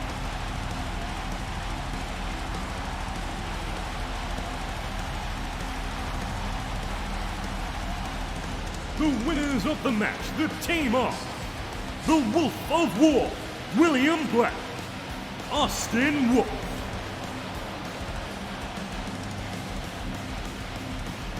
As these two celebrate their victory, MD is back to the drawing board for him. And speaking of back, we're back to another ladder match here. The second Gold in the Bank ladder match. And let me tell you, this one is, this one's got to be maybe the hardest to call. All 6 of these women, major players on their brand. Only one able to walk out with the briefcase here tonight. I could not be more excited to see this.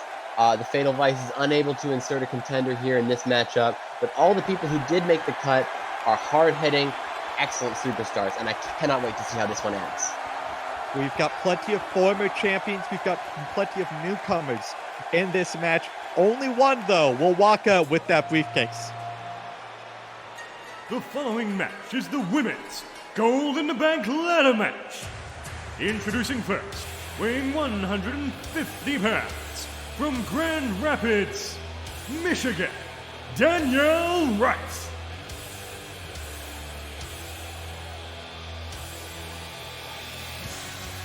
Danielle Wright making her way down to the rank for Vindication. One of the newcomers to the CWL who has a major opportunity here tonight. We saw earlier tonight Yamashita in, like I said, he's very much so a rookie on Vindication, winning Gold in the Bank. Danielle Wright has a chance to do just that as well. Indeed, she's been strong in her appearances so far, but will she be able to maintain that momentum in this matchup here and possibly secure that championship opportunity that waits at the top of the ladder?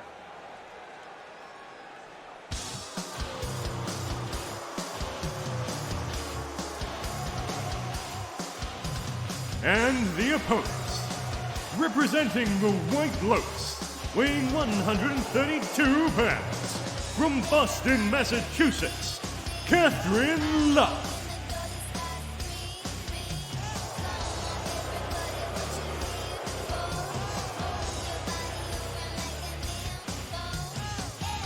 Catherine Love, she's been working hard to rehab from the injuries that she suffered at the hands of DGC, making her way to the ring, no longer wearing those bandages from the attack, those chair shots to the arm as Kaylin betrayed her and joined the DGC. Maybe she's looking to capitalize off of that recovery with a big Gold in the Bank win here tonight. Catherine Love, former Vindication Women's Champion, and you've got to feel that she has got a lot on the line here, not just a chance to get back to the top of the mountain, but you know that Rioux, watching on from wherever she may be, taken out by the Black Rose, she has a chance to sort of get one not just for her, but for both members of the White Lotus.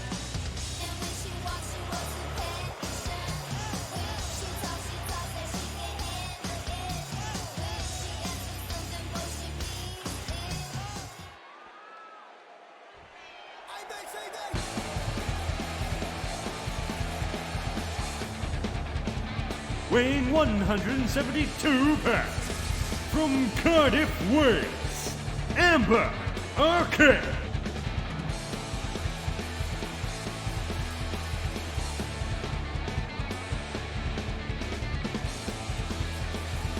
And here comes Amber Arcade, someone who was normally known for being on Nemesis, but here tonight as a Vindication superstar and has been on the top of her game ever since joining the Vindication roster. However, last we saw her, she was getting laid out by the new Vindication Women's Champion, Olivia Maestral. You've got to feel that she is hungry to get a shot at that title. Absolutely, one of the top contenders. Personally, my pick to win, but our next competitor here, just as tough.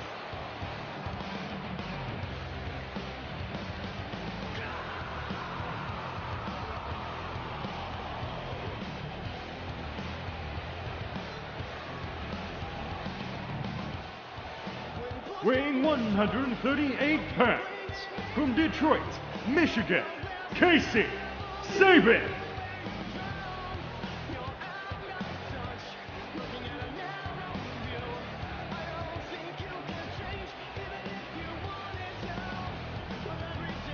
And now Casey Sabin making her way to the ring. A bit of a dark horse pick for the qualifier that she was placed in, but she managed to overcome the odds and nail that victory, as well as getting the momentous victory last week on Vindication in that triple threat going into this matchup here. She's been nailing victory after victory with that Taste of Sabin complete shot, and I think it might be enough to win her the victory here as she has to ascend the ladder and, of course, unclasp that complicated padlock that secrets away the Gold in the Bank briefcase.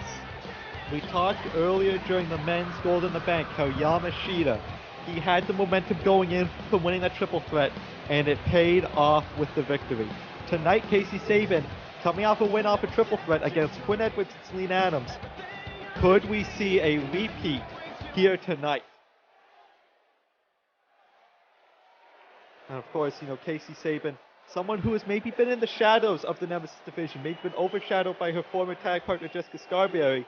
This is not only a chance to get a huge opportunity, but a chance to break out and prove that you are a star here on CWL roster.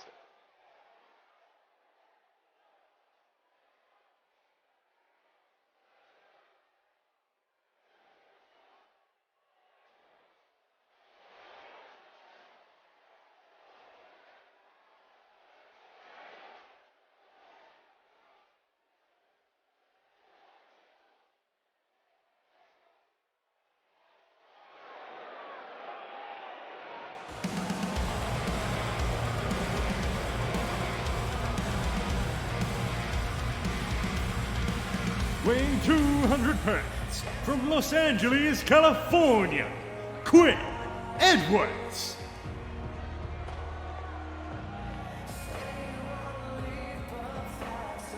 Making their way down to the ring now is Quinn Edwards, and you know, we talked about having a chance to break out with Casey Sabin, but Quinn Edwards, someone who finally has a chance to sort of break in, so to speak. I mean, she's been around for probably, I think I want to say, a year now in the CWL, and she's someone who we know is a very good competitor, but she is yet to break into that top tier of the CWL, and this could be her chance to do so here tonight. Now Quinn Edwards, a lot of these competitors are going to have to look out for her striking style offense and that devastating Quinn driver that she likes to unleash, of course, that half Nelson driver. Obviously, the thing is that as powerful as someone's finishing move is in any given match, in the ladder match, it's not enough to pick up the win, because not only do you have a bunch of other competitors to worry about, you can't even pin anyone. So even if she hits that Quinn driver, she still has to make it to the top of the ladder and unclasp the briefcase. It's a very complicated task. Yes, definitely. But like we said, this is the biggest opportunity one can get for a title shot. Can they claim it here tonight?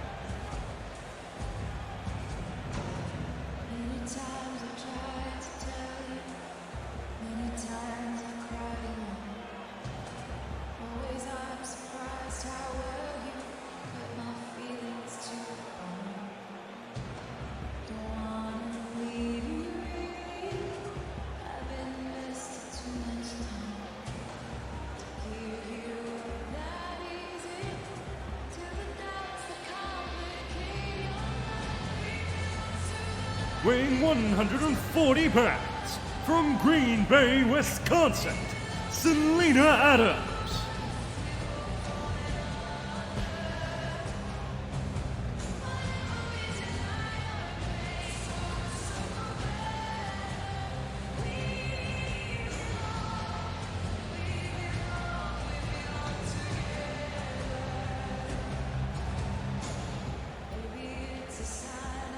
And now Selena Adams, the final competitor here in the Gold in the Bank matchup. She's been having a lot of success so far in Season 4, and I think that, quite frankly, she's going to capitalize on this success, as she is, I would say, my second pick to win the Gold in the Bank ladder match. How about you, Mr. Shaw? How are you feeling? Well, you mentioned the success she's had. She did start off the season a bit of a slump, but she's sort of brought it back in the past few weeks. But a key note, the other two people from Nemesis have both pinned Selena Adams this season. Casey Sabin in that triple threat, Quinn Edwards just before Shadowbane. You've got to feel the pressure is on for Selena Adams to prove she is still one of the top stars on Nemesis. Very true. I mean, all these competitors are going to go right at each other's throats. I'm hoping for it to, start the same way that it did for the men's, with all these competitors absolutely launching themselves at one another. Here we see Casey Sabin taking that huge lariat right to Selena Adams and then landing that elbow right across the chest. Absolutely. And here's the thing, we talk about how Selena Adams is one of your picks, but you have to keep in mind, she is a submission wrestler. That is her specialty. You can't win by tap out in a ladder match. So you've got to feel they're going to have to adapt their style in a new way. That is true, but you can weaken your opponents to a degree where they are unable to climb the ladder. If Selena is able to kind of unleash that submission offense that they're known for, it's going to be difficult for the competitors to kind of follow up with offense by themselves. Yeah, you see, Castle right for Hurricane got caught into a powerbomb, and Quinn Edwards, like I said, has a big chance here tonight to finally, break through that sort of glass ceiling that she's been under. Quinn Edwards, I would say a dark horse pick to win this match, but if she gets it done, it could shake the entire CWL landscape. It will shake the entire CWL landscape, because these Gold in the Bank briefcases are extremely valuable opportunities. That's why it's so difficult to get your hands on them. Now, we've talked a lot about, though, of people who maybe well know, but Danielle Wright, easily the biggest X factor in this match. I mean, completely new for this season is Danielle Wright, and now she has a chance to get a title shot whenever she chooses. I mean, I completely agree with that. The question maintains, can she get it done? She is, of course, extremely inexperienced, especially compared to our other competitors here in CWL. She's never been in a CWL ladder match before. The question remains, will she be able to adapt to this new format and get it done? That is, it's the $1 million question, is who can adapt. None of these people, as far as I'm aware, have been in a ladder match in CWL. So you've got to feel that this is all about adaptation. That's a good point. I would call it more of a golden question, but that's besides the point. As Casey Sabin looks to prepare, get that ladder up in the middle of the ring. She's having a little bit of trouble lifting it, though. I think she's more so just making sure Danielle Wright isn't trying to, gonna block her. This actually goes in, but Danielle Wright getting a lot of her own, setting up a bit of a bridge here. Quinn Edwards maybe looking to make her pay almost immediately. It's always very dangerous to spend some time setting up a bit of a contraption in a match that allows weapons like this. Oh, but Casey Sabin might be about to find out how dangerous it really is. Amber Arcade going to the top. Oh my God! Casey Sabin able to roll out of the way, and Amber Arcade taking the full brunt of the impact on the ladder right on her face and chest. That is extraordinarily painful. But we have to think, well, everyone's down on the outside. Quinn Edwards looking to steal it here, looking to capitalize as she's going. She's unhooking that padlock. She's putting in the combination. Casey Sabin trying to knock her down, however.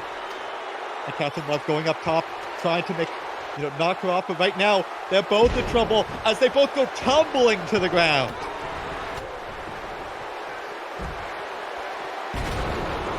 And now we see that complete shot there by Casey Sabin. Sabin, the only one standing in the ring right now. And you got to think that right now, Quinn Edwards is just kicking herself. That could have been her one opportunity to nail that briefcase, and now it has slipped out of her fingertips as Casey Sabin is dominating in the ring with those ladder shots. So now Sabin taking a bit of time to gloat, but you need to take that time to go up and grab the briefcase. You aren't going to get many other golden opportunities like this. Speaking of which, Danielle Wright may be capitalizing on the slack that Casey Sabin has left her, following up with some ladder shots of her own. And now Danielle Wright, the person with maybe the most, I might say the biggest underdog in this match, climbing and looking to secure that briefcase. Quinn Edwards making chase after her with these shots to the gut on top of the ladder. And this is where things get very dangerous for either competitor. Danielle Wright gets tossed from the top to the floor. Hitting Catherine Love on the way down. Yeah, Casey Sabin going up there to try and battle her off, but a huge crash from both women. Knocked off the ladder onto the mat. Casey Sabin rolling outside of the ring. Quinn Edwards landing flat inside. And now almost all the competitors are in the matchup with the exception of course, Casey Sabin and Danielle Wright. Oh, wait a second. Huge power slam there, catching her head on that ladder. Did Catherine Love. And Quinn Edwards, what is she going for? She heads to the top rope. Oh, but Amber Arcade able to knock her off. Now Adams and Arcade locking up. Adams nailing that huge neck breaker on Arcade, sending her rolling out of the ring to join Casey Sabin there. And Adams just clearing house right now. But Quinn Edwards looking to pick the bones here. Sends Adams to the outside, but follows her. I thought she was going to capitalize, but I think she's trying to take Adams out of this match for good.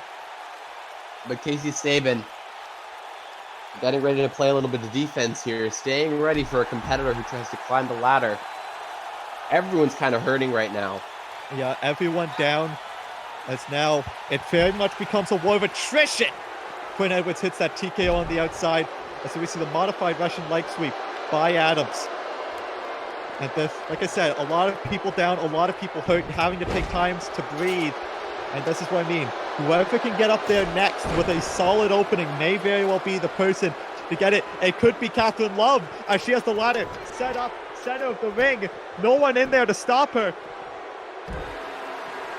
Could Catherine Love have just taken this match for herself? She's got it unhooked. Quinn Edwards and Amber Arcade. Wait a second. No. At the very last second, they're able to push the ladder off. Amber Arcade delivering that huge electric chair slam to Catherine Love. Oh, I was almost certain she was unhooking the padlock at that point, but Catherine Love nearly able to pick up the win there, but it is not enough. Amber Arcade and Quinn Edwards saving this match. She was about to enter the last digit of the combination. Whoever gets up there next is going to have an almost completely unlocked padlock to contend with. And it could be Casey Sabin as she sets up the ladder. Oh, but both Amber Arcade and Catherine Love are right there trying to stop her. And now Quinn Edwards continue to battle on the outside. Neither one in the ring able to make a move. As well, Danielle Wright down on the outside. And now wait a second. Oh, wait. This is a hugely advantageous situation for all the competitors. Oh my goodness! Oh my goodness! The DDT from Captain Love, and now Love, Claire scaling the ladder. No one's there to stop her. She's unhooking the briefcase. Quinn Edwards sent in by Adams, but it might be too late. Adams trying desperately to push her off, and there she gets it. Catherine Love with her second opportunity at that briefcase. She was having a hard time with the padlock once again. In the ensuing chaos that she was knocked down the first time, the combination must have been disrupted. She had to input it partially again, but was not given enough time as the other competitors in this match were onto her and prevented her from pulling that briefcase down. And now Adams taking out Danielle Wright. Sabin and Catherine Love battling near the apron. Everyone in the ring, and things are starting to break down here. Oh my goodness. That Casey nearly Sabin got Danielle Wright in the face. That and also Casey Sabin tossed to the outside, but hitting the ladder on the way down. Selena Adams following suit. But here's the thing, there's no ladder in the ring. No one can win at the moment. Someone needs to get that ladder back in or introduce a new ladder. As right now, Amber Arcade put up the perfect opportunity. An absolute banger so far, and all these competitors following up with their highest degree of offense. They know that this opportunity is too good to pass up, and not only that, it's so tantalizingly close. Now, 3 women in the ring. No one has a ladder, though. That is the key factor here that all of them are missing. No one has the chance to win at the moment. As Adams sending right into the corner. Quinn Edwards following your advice. Oh, locked her up with the cross-legged knee breaker. The package knee breaker as Adams takes out Danielle Wright, taking out Amber Arcade with that chop block now. We're down to the Nemesis ladies in the ring. Wait a second, Quinn Edwards went for the drop kick. Connected, I think, landed on her head. And now Adams, the French 5, connecting with the ladder, clipping it onto Sabin. Sabin's knees landed directly on one of the rungs of the ladder. That's going to make it very difficult for her to ascend to the top. But Quinn Edwards up on the ladder. Quinn Edwards going for the top once again. Oh my God! Putting her through the ladder, shattering the ladder, and probably shattering Catherine Love's chances of winning this matchup. I was about to say, I think Catherine Love might very well be out of this match. Quinn Edwards putting the exclamation point on it with that roundhouse and still going to continue the beatdown. But meanwhile, in the center of the ring, Selena Adams setting up the ladder, looking to claim her opportunity, looking to claim her shot. She's got it. She's all alone up there. So close. It's within her grasp. She's got it unhooked. Selena Adams has won the Women's Gold in the Bank briefcase. She called her shot, and Selena Adams is Mrs. Gold in the Bank. Congratulations to all the competitors in this matchup. They underwent so much punishment, and they finished up here with that excellent end to the match. Selena Adams has got to be patting herself on the back, but the other competitors in this match have nothing to be ashamed of. And as the ring crew is, beginning to clean up some of the mayhem. The winner of the match and Miss Gold in the Bank, Selena Adams. Wait a second, wait, what the hell? Is that Adams celebrating atop the ladder, and Olivia Bonham has snuck into the ring and has just dropped Adams off the top, and now dropping her on her head. the incarnation of wrath, Olivia Bonham, sending a message to Selena Adams after her big victory? We thought this might have been over after Shadow Band, but Olivia Bonham letting Selena Adams know that this is far from over, continuing to just drop Adams on their head, and now powerbomb position from Olivia Bonham. This is onto the ladder. Powerbomb, and Bonham just stole Adams' moment in this match. Leaving the wreckage behind there. The wreckage of Selena Adams, their new Miss Gold in the Bank, as we move on to our next matchup. Holly Queen defending her Nemesis Women's Championship against the undefeated Cassidy Clark. Well, I was going to bring up how perhaps we might see a cash-in here tonight on Holly Queen or Cassidy Clark, but I think after this, Adams might not be in any position to cash in. Regardless, Cassidy Clark, the undefeated challenger, but Holly Queen has a history of ending streaks before. This one can go either way.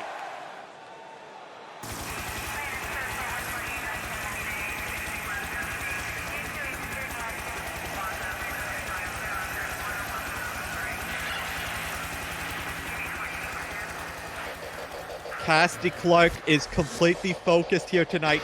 She has been on a warpath since debuting on the Nemesis roster earlier this season. And Jay, I've got to ask, what a start to the season would be. Within 3 months of joining the CWL, you have claimed arguably their most prestigious prize in the Nemesis Women's title against Holly Queen.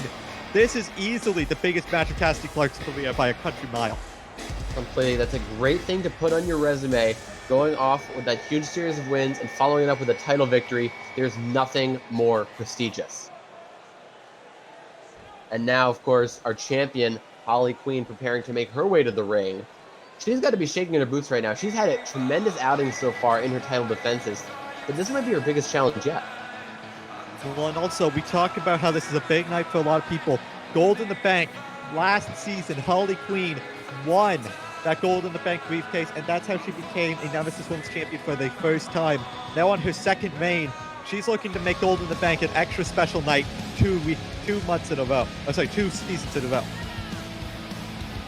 And the star quality of Holly Queen cannot be denied.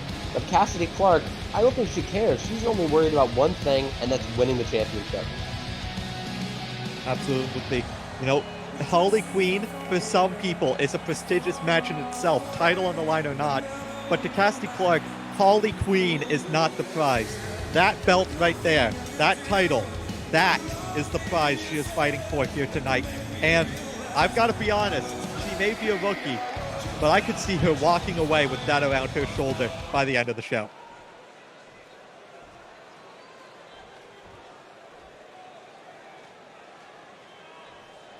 The following match is set for 1 fall and is for the Nemesis Women's Championship. Introducing first the challenger, weighing 155 pounds, from London, England, Cassidy Clark.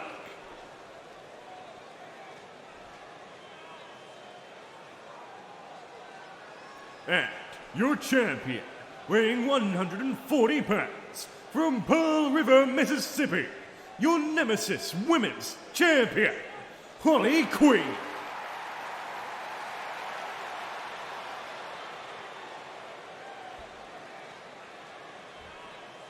As Holly Queen holds up, like I said, what many consider to be the most prestigious prize in the CWL, you've got to wonder, has Holly Queen's number been called? Has the Queen been unseated from her throne? We're going to find out here tonight. And she knows that she could be holding on to that belt for the last time as these two prepare to lock up in one of the most hotly anticipated matchups on the Gold in the Bank card. And this is going to be very much so striking power versus pure power and technical ability. Holly Queen, she's got that Queen's Crown, that Alabama Slam, and she's got her submission holds. Whereas Cassidy Clark, she's got some power of her own, but she's also got that Enziguri and that standing sea fire, the Devil's Lullaby. This one is very much so a clash of styles that could go either way. As these two brawling to the outside, champion's advantage does dictate Holly Queen could get a count-out victory and still keep the title. Now the question is Holly Queen going to be looking to soften up her opponent for, oh my goodness, huge hip toss, going to toss it back inside the ring with those forearm strikes. Yeah, tactical retreat there from Holly Queen. Honestly, I think the outside might be more of Cassidy Clark's bag. Like I said, Holly Queen, a technical submission-based wrestler, but technicality doesn't do you much good on the padded concrete. Very true, going for that vicious neck crank. I mean, look at the torque on that, slamming her head down against the mat. And now targeting the arm. We know that Cassidy Clark has that Black Widow submission hold, similar to Holly Queen's Royal Stretch. We could see Holly Queen be tapped out, and what a visual that would be for Gold in the Bank as Classic Clark goes to the top rope here, looking for something big against the champion. Oh my goodness. Huge spinning leg lariat off the top rope. And now Holly Queen connects with that elbow. She knows she needs to start getting back into this matchup. Connects with that roll-through clothesline, and this is where Holly Queen can start to get things going. You do not want to let the champion start to get a ball rolling here.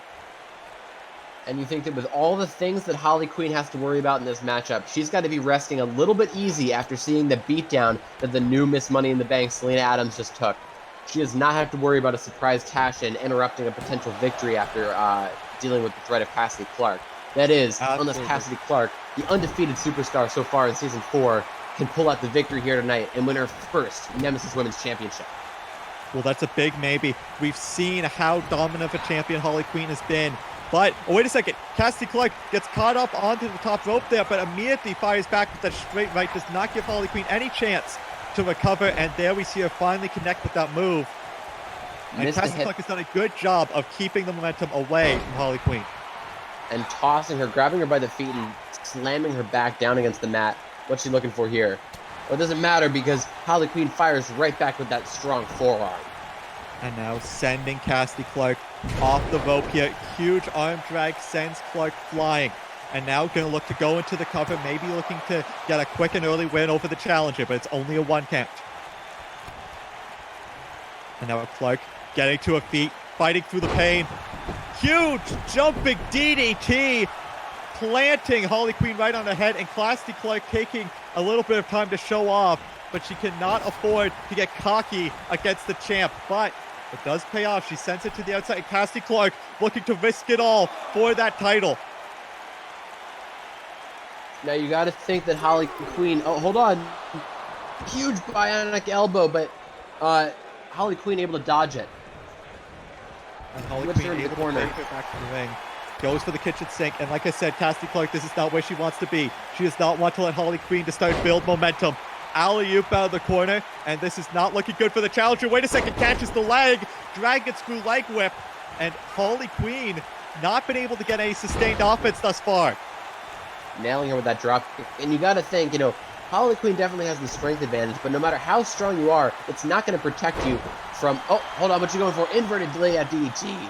The Devil's Lullaby may have just lulled the champion to sleep into the cover. No. Holly Queen definitely has the strength advantage here, but no matter how strong you are, it won't protect you from a straight-up knockout, as Cassidy Clark looks to be loading up something big here. And now, looking to get the champion onto his shoulders, looking for the blessing in disguise, bridges into the cover, new champion! New champion! Oh my god! Holly Queen has been dethroned at the hands of Cassidy Clark. A blessing in disguise for Clark, but not for Queen. Not just dethroned, Jay. This was a decisive victory for Cassidy Clark. Holly Queen was not able to build momentum. Cassidy Clark controlled the pace of this match. And now we have a new queen of Nemesis, and their name is Cassidy Clark.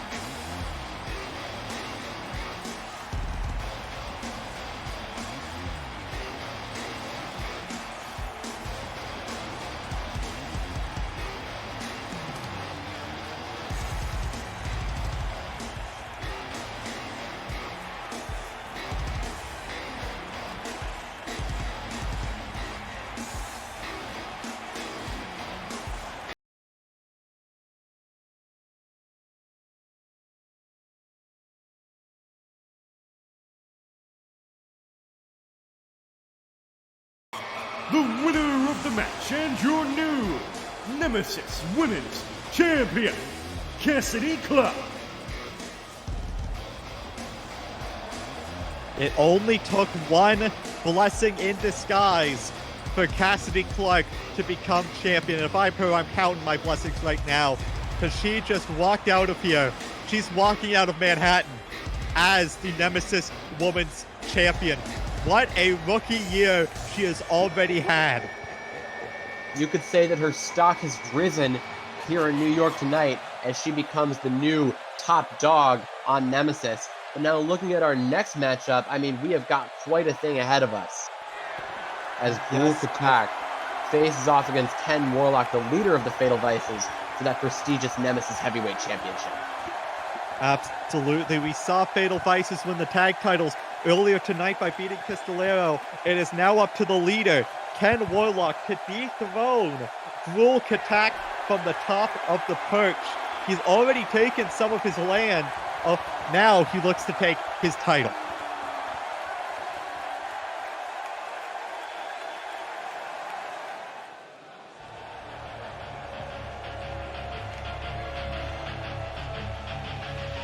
Ken Warlock making his way down to the ring now.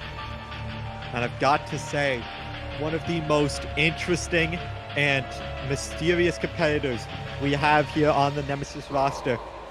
And it's been a night of rookies winning big matches. We saw Yamashita win Gold in the Bank. We saw the American Dreamboats win the tag titles. We saw just now Cassie Clark win the Nemesis Women's title. Ken Warlock, although he's not new in terms of Season 4, he is still very much a newcomer to CWL, joining in late Season 3. Could this be another big win for the new blood of CWL? The enigmatic leader of the Fatal Vices with his first title challenge as the leader of the Fatal Vices, the new stable that was brought to Nemesis, leading quite a dramatic shift, if you will. And quite frankly, I think he's going to pull it out, even though, of course, our champion, Blxck, quite an intimidating foe to face. Ken Warlock has been chasing him all across the world and finally going to be able to get his hands on him here tonight in the Gold in the Bank ring. You know, you talk about the Fatal Vices. I mean, I mentioned before, we saw they've been wreaking havoc this whole show. We saw them win the tag titles, and then we saw Olivia Bodum take out the new Miss Gold in the Bank, in Selena Adams. You've got to wonder, you know, are they looking for a full hostile takeover of Nemesis? If they are looking for a hostile takeover, it's going to be quite the task against one of the most hostile competitors on Nemesis, Blxck. I mean, look at the pure size of him. Yes, definitely a tall task, but here's the thing. He's been beaten before. We know it can be done. But can it be done by Ken Warlock? That is the golden question. And I've got to say, you know, Ken Warlock, this isn't Blxck coming in to make contractual obligations. This is not him coming in to collect a check. He wants to hurt Ken Warlock. He wants to beat Ken Warlock. And I think Ken Warlock might not know what he has unleashed.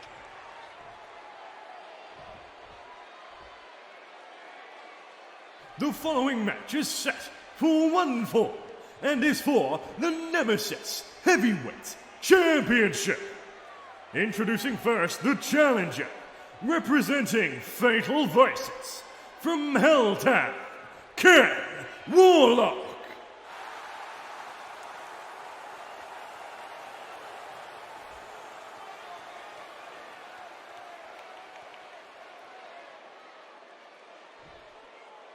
And your champion, weighing 350 pounds, from parts unknown, the Nemesis Heavyweight Champion, Blxck.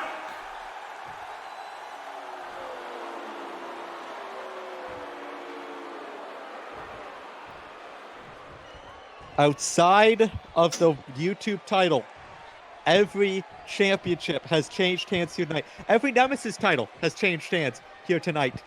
Ken Warlock has got the odds on his sides, but I don't know if I'd ever bet against Blxck. I couldn't agree more. Blxck, if anyone can upset the odds, it's him with those huge arms of his. Oh my goodness. I'll be surprised if Ken Warlock can even get out of the gate here. But then again, he has shown tremendous tenacity and technical ability. But quite frankly, I don't know if I have a pick to win here tonight. I'm kind of split. This one, listen, there's a reason this match is played. This one could go either way at any moment. Ken Warlock, he's definitely going to have the speed advantage, but don't think that Blxck is some slow, lumbering giant. He's deceptively quick and insanely strong. When he lifts his opponent up for something like the Augur Well, it's hard for anyone to come back from something like that. But Ken Warlock using his speed advantage, but caught as he tried to make a little bit of a comeback there by a huge elbow to the jaw by Blxck. And I've got to ask, could we see a different game plan from Ken Warlock this week. I mean, oh, wait a second. Locking in that Anaconda Vice there onto Ken Warlock. Looking to get a quick submission victory. Warlock using his legs to kick out. But what I'm saying is, we typically see Warlock, he wins these matches with the Revengeance or the Heaven Sent. Moves that require him to lift the opponent. But can he do that against someone like Blxck? He might have to change things up there as he did with that Tornado DDT. That was a tremendous bit of aerial offense, landing the knee right across the face, possibly smashing the nose or the orbital bone of Blxck there, going for a pinfall early, but Katak able to kick out. Now Katak sending Warlock into the corner. Wait, Warlock able to dodge him. Sends Katak now into the corner and gets the knees to the back, and this is what Warlock needs to do. He needs to keep up the pace and keep things quick. He can't afford to be taunting like he is right now. He needs to bring the fight to the champion. Blxck bringing him up with that huge slamming backbreaker. And now Warlock able to kick out at one. But Katak has done a good job at keeping Warlock down. Warlock, he needs to start picking up the pace here. He needs to start using that speed. Now getting just dragged to the center of the ring. Again, just systematically being picked apart by Blxck. Like I said, he wants to hurt Ken Warlock here. He wants to make him suffer. This is no longer Blxck just defending it because he has to. He's here to destroy Ken Warlock. As much fun as it would be to see these two go at it from a purely technical perspective, the fact that there's animosity between them makes it all the more interesting. I cannot wait to see how this one ends, and both competitors have really been at their best so far. And Warlock looking to do some damage. That curb stomp to the back of the head. Slamming it face first into the mat, but Katak seemingly unfazed. And that's how you know just how tough our champion is. And now Warlock almost gloating.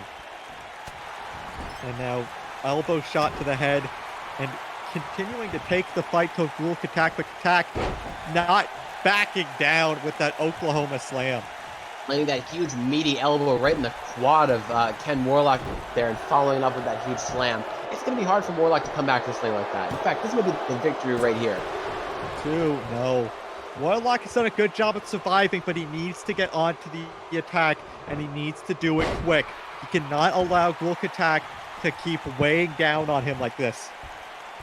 He needs to start attacking Katak, if you will. And look, that's exactly what he intends to do right now with that whip into the corner, almost knocking down the referee, who our veteran referee manages to get out of the way. Now sending Katak into the other corner. Huge clothesline. Warlock catches him at the sidewalk slam. Still got some strength left. And now, Warlock, what's he got in mind? Turning around Blxck. Lifts him up, drops him. Revengeance right on Blxck, but he's not finished. Blxck finishes tossing him over the side of his head with that fireman's carry. That's one of Warlock's best shots, and Blxck is already back up. What is it going to take? Where's it going? One. No, just a one count. After all that, just a one count. Warlock is going to have to fire off several more of his best shots if he wants to score a victory over Katak. But he could be looking to bring Katak to his end with that final sin. And that might be enough. That might be the final thing to put Katak away. 2, no. Finally a 2 count for Ken Warlock. And Warlock, he's got to be thinking, what does it got to take to put this man down? I've hit him with two of my best shots here, and he's still kicking out. And we see Katak sending Warlock to the outside, and like I said, he's looking to punish him here on the outside. Katak, of course, this match has been pretty close, but Katak has had, I would say, the definitive slight advantage this whole time. I would put this as perhaps 60-40 or maybe 35-65 in Katak's favor. I mean, here's the thing. How much offense either man has get is irrelevant, because all the offense Katak has done, we have seen do big impact on Warlock. It has taken everything Warlock has had to get a 2 count, and it was not enough. But this might be enough to put down Warlock. The Curate's egg into the cover, hooking the leg, retaining the championship. Oh my God. Warlock able to kick out of one of Katak's best shots now. But he's not done with him. I think he's going to look for something big now. Staring maniacally at Ken Warlock, waiting for Warlock to get to his feet. And if I'm Warlock, I don't want to turn around. As he's getting lifted up into the auger well. Ken Warlock had a great showing here, but the leader of the Fatal Vices, that's it for him. And our champion retains. Retains his title, puts away Ken Warlock, and establishes himself as a dominant force to be reckoned.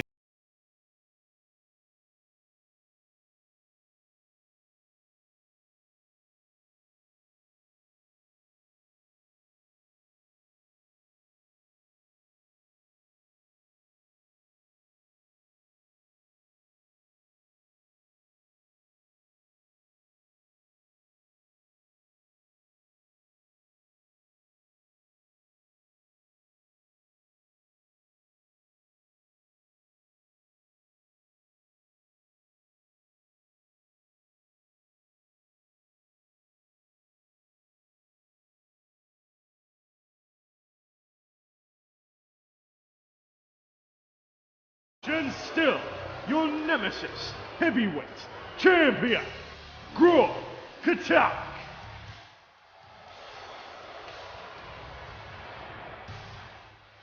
Katak stands tall. We move from one world title match to another.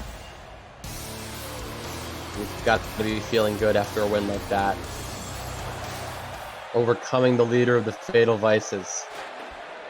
Oh, but hold on. Wait a second. Samuel Black with a chair on Drake Harrison, who competed earlier tonight in the men's Gold in the Bank ladder match. We've seen these two come to blows in the past couple weeks, and Samuel Black making it extra personal now, attacking him backstage. And after an already disappointing night, Samuel Black putting insult to injury here, lifting him up for, and he's carrying him across the room, through a table. Shattering the table. And now leaving the locker room. Oh my goodness. That's gotta hurt after going through such a tough ladder match and then taking a beating at the hands of Samuel Black. But no time to think about that. We've got our main event coming up right now. The two former Misfits, Harris and Michael Young, competing for the Vindication World Championship. Let's see how this one all came to be.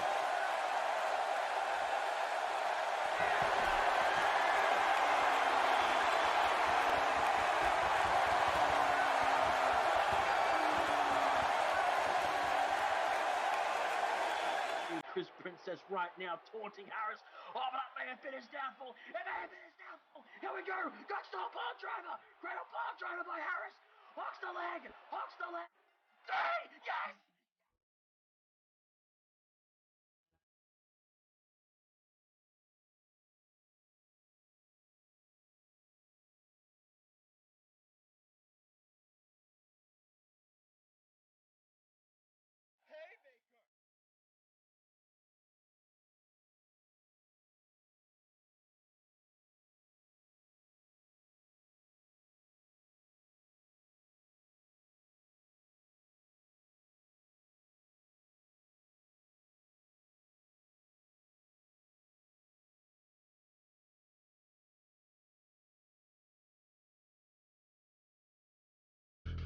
I am a star maker.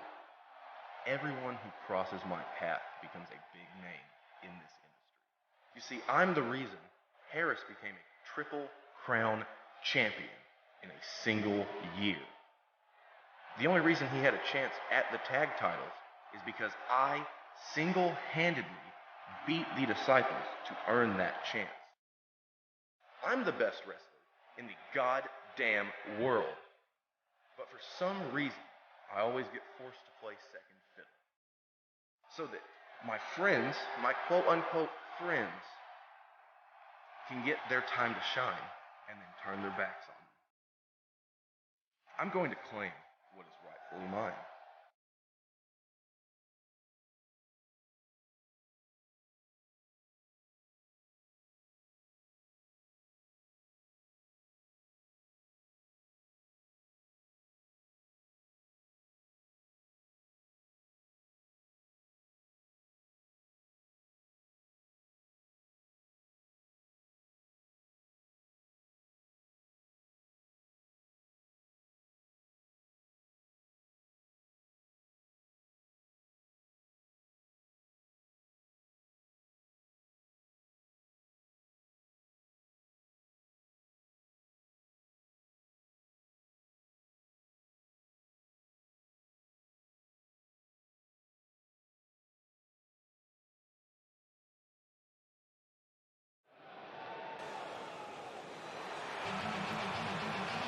Jay, this is what this whole night has been building up to. This is what over 2 years of friendship, tension, animosity, everything has been building up to. These two, one-on-one.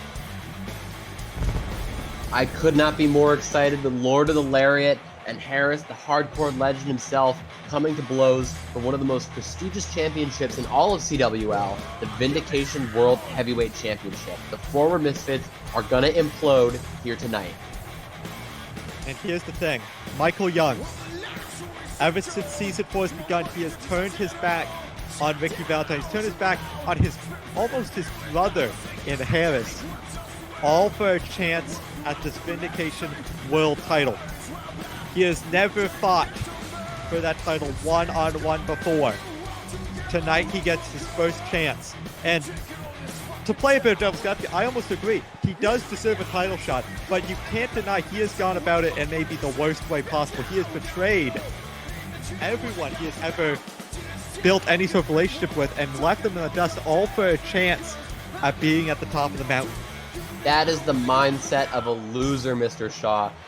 Of course, Michael Young, the way he's gone about it is a bit controversial, but the most important thing is that he's here competing for the championship. That's what matters at the end of the day. And look, he's a man who appreciates money, all right? And I appreciate that about him. We have a lot in common in that regard, all right? We both like to approach things from the same perspective, and that is why I absolutely sympathize with Michael Young, and I'm really hoping that he scores the W and gets that Vindication World Heavyweight Championship from his former best friend Harris here tonight. Well, to get that title, he's got quite the task ahead of him. As here comes our Vindication World Champion, Harris, winning that title at Endgame 3, defended against Roger Finesse, and now he defends it against a man he once called a brother. He once called a friend. This is going to be a fight between these two. Both are going to have to fight like hell to beat the other. We've talked all night about how matches have been 50-50, but this is the biggest coin flip of them all. We've got champion Harris challenging Michael Young. No one thought it would come to this, yet here we are in the main event of Gold in the Bank, coming to blows.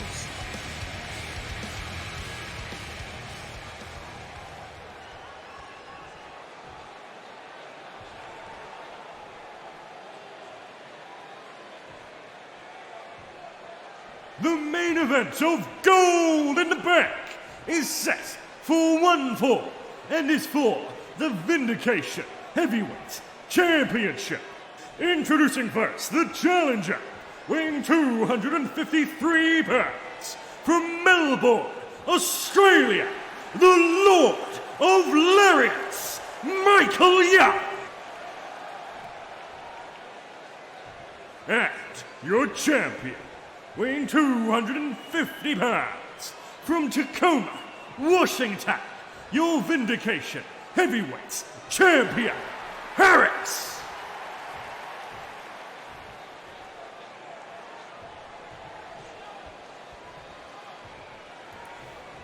As Harris takes a look at that title, he knows he does not want to lose it to Michael Young. He knows that these two have faced before, and the last time these two went one-on-one was at Endgame 2, when Michael Young beat Evil Dead and exorcised him from Harris. Now, they go one-on-one. One more time. These two former best friends staring each other in the ring. Harris immediately hitting that pop-up fastball punch, but Michael Young firing back with an arm drag. This is the definition of a main event right here. And here's the thing, if you want to look for a technical wrestling clinic, you probably won't find it between these two. These two are going to brawl, and they are going to beat each other until one of them can no longer get up. As these two going back and forth, and a huge knee strike from Young gets him the early advantage. Harris having to roll to the outside, and Young taking a moment to gloat. The referee putting some distance here. These two so eager to get at each other. Michael Young was about to knock down the referee to get his hands on Harris, but he didn't have long to wait. A bicycle boot there. Both these men with big moves. And wait a second, Triangle choke. I mentioned how it might not get technical, but Harris proven me wrong early on, looking to choke out Michael Young. But Young fighting his way out of it. And the thing about a triangle choke like that, you're staring directly in the face of your opponent as you take the blood and keep it from reaching their head. Oh, hold on. Going for something huge here. Suicide spear! Michael Young going for broke in the opening moments of this contest. He is putting it all on the line to beat Harris. Needed a head by the champion. Smacking him right in the nose. Getting a little close to our announce table. You can hide behind me if you're scared, Mr. Shaw. Well, I'm not scared of nobody or nothing. These two beating the crap out of each other, going toe-to-toe, billing to the outside now, taking it back into the ring. Michael Young knows he can't win the title there. Wait a second, Harris going for the sit-out pile driver. Crushing the vertebrae in the neck of Michael Young. Going to make it very difficult for him to mount any sort of comeback here. But despite that, he's got that adrenaline pumping through his veins, hitting that huge exploder suplex, tossing his former best friend almost all the way across the ring. Michael Young knows.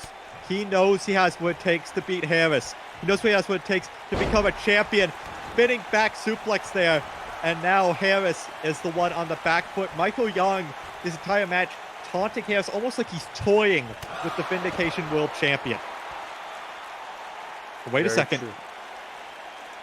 Going to the top. I mentioned how he's been going for broke in the opening moments of this contest. Michael Young willing to risk it all. Oh, crashes it, burns. Going for it looked like a top rope lariat there, but Harris able to dodge out of the way. Now these two trading strikes right next to our announce table. Desperate to try and get back in the ring because he knows Harris's playground is on the outside. He knows he cannot win out here. And now it gets back inside the ring. Wait a second. Harris looking to end this one quickly as the horror bomb connects. Doing more damage to the spine of Michael Young. And that could be it. 2. No. Harris must feel conflicted right now. There's so much animosity between these two, but at the same time, they've had so many good times together. There's got to be a part of him that feels terrible about sending his best friend to hell with that go to hell. Harris, that could be enough. Hooking the leg to put down Michael Young. No. And Michael Young kicks out. This one not going to be one that goes very long. These two have already done so much damage to each other, and this match is still in the early stages. You've got to think that these two, I mean, Michael Young has taken a lot more damage than Harris so far, but he's got to feel fired up. Now he's going for something big of his own. I wonder what he's loading up for. We saw him hit one lariat. I think he's looking to set him up for the Painmaker, the Lord of the Lariat, looking to hit the perfect one to put him away into the cover. Do we have a new champion hooking the leg? 2. Michael Young has done it. He has won the Vindication World Heavyweight Championship. Michael Young came in here tonight with a goal to win this title. And he did it with no qualms about hurting his friend. He did it with no qualms about what he did in the past. He did it. And he beat Harris 1, 2, 3, center of the ring. We have a new Vindication World Champion.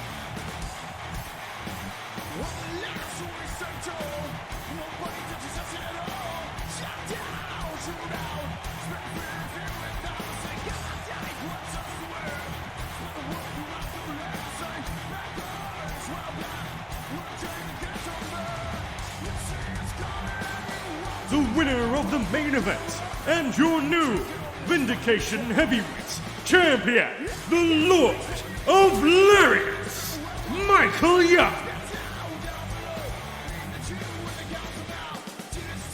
Well, his ends have justified his means. Congratulations to Michael Young, as that is all for the CWL here tonight in New York. I have been Alexander Shaw, joined by Jay Scott, and from everyone here at CWL, we bid you a very farewell adieu.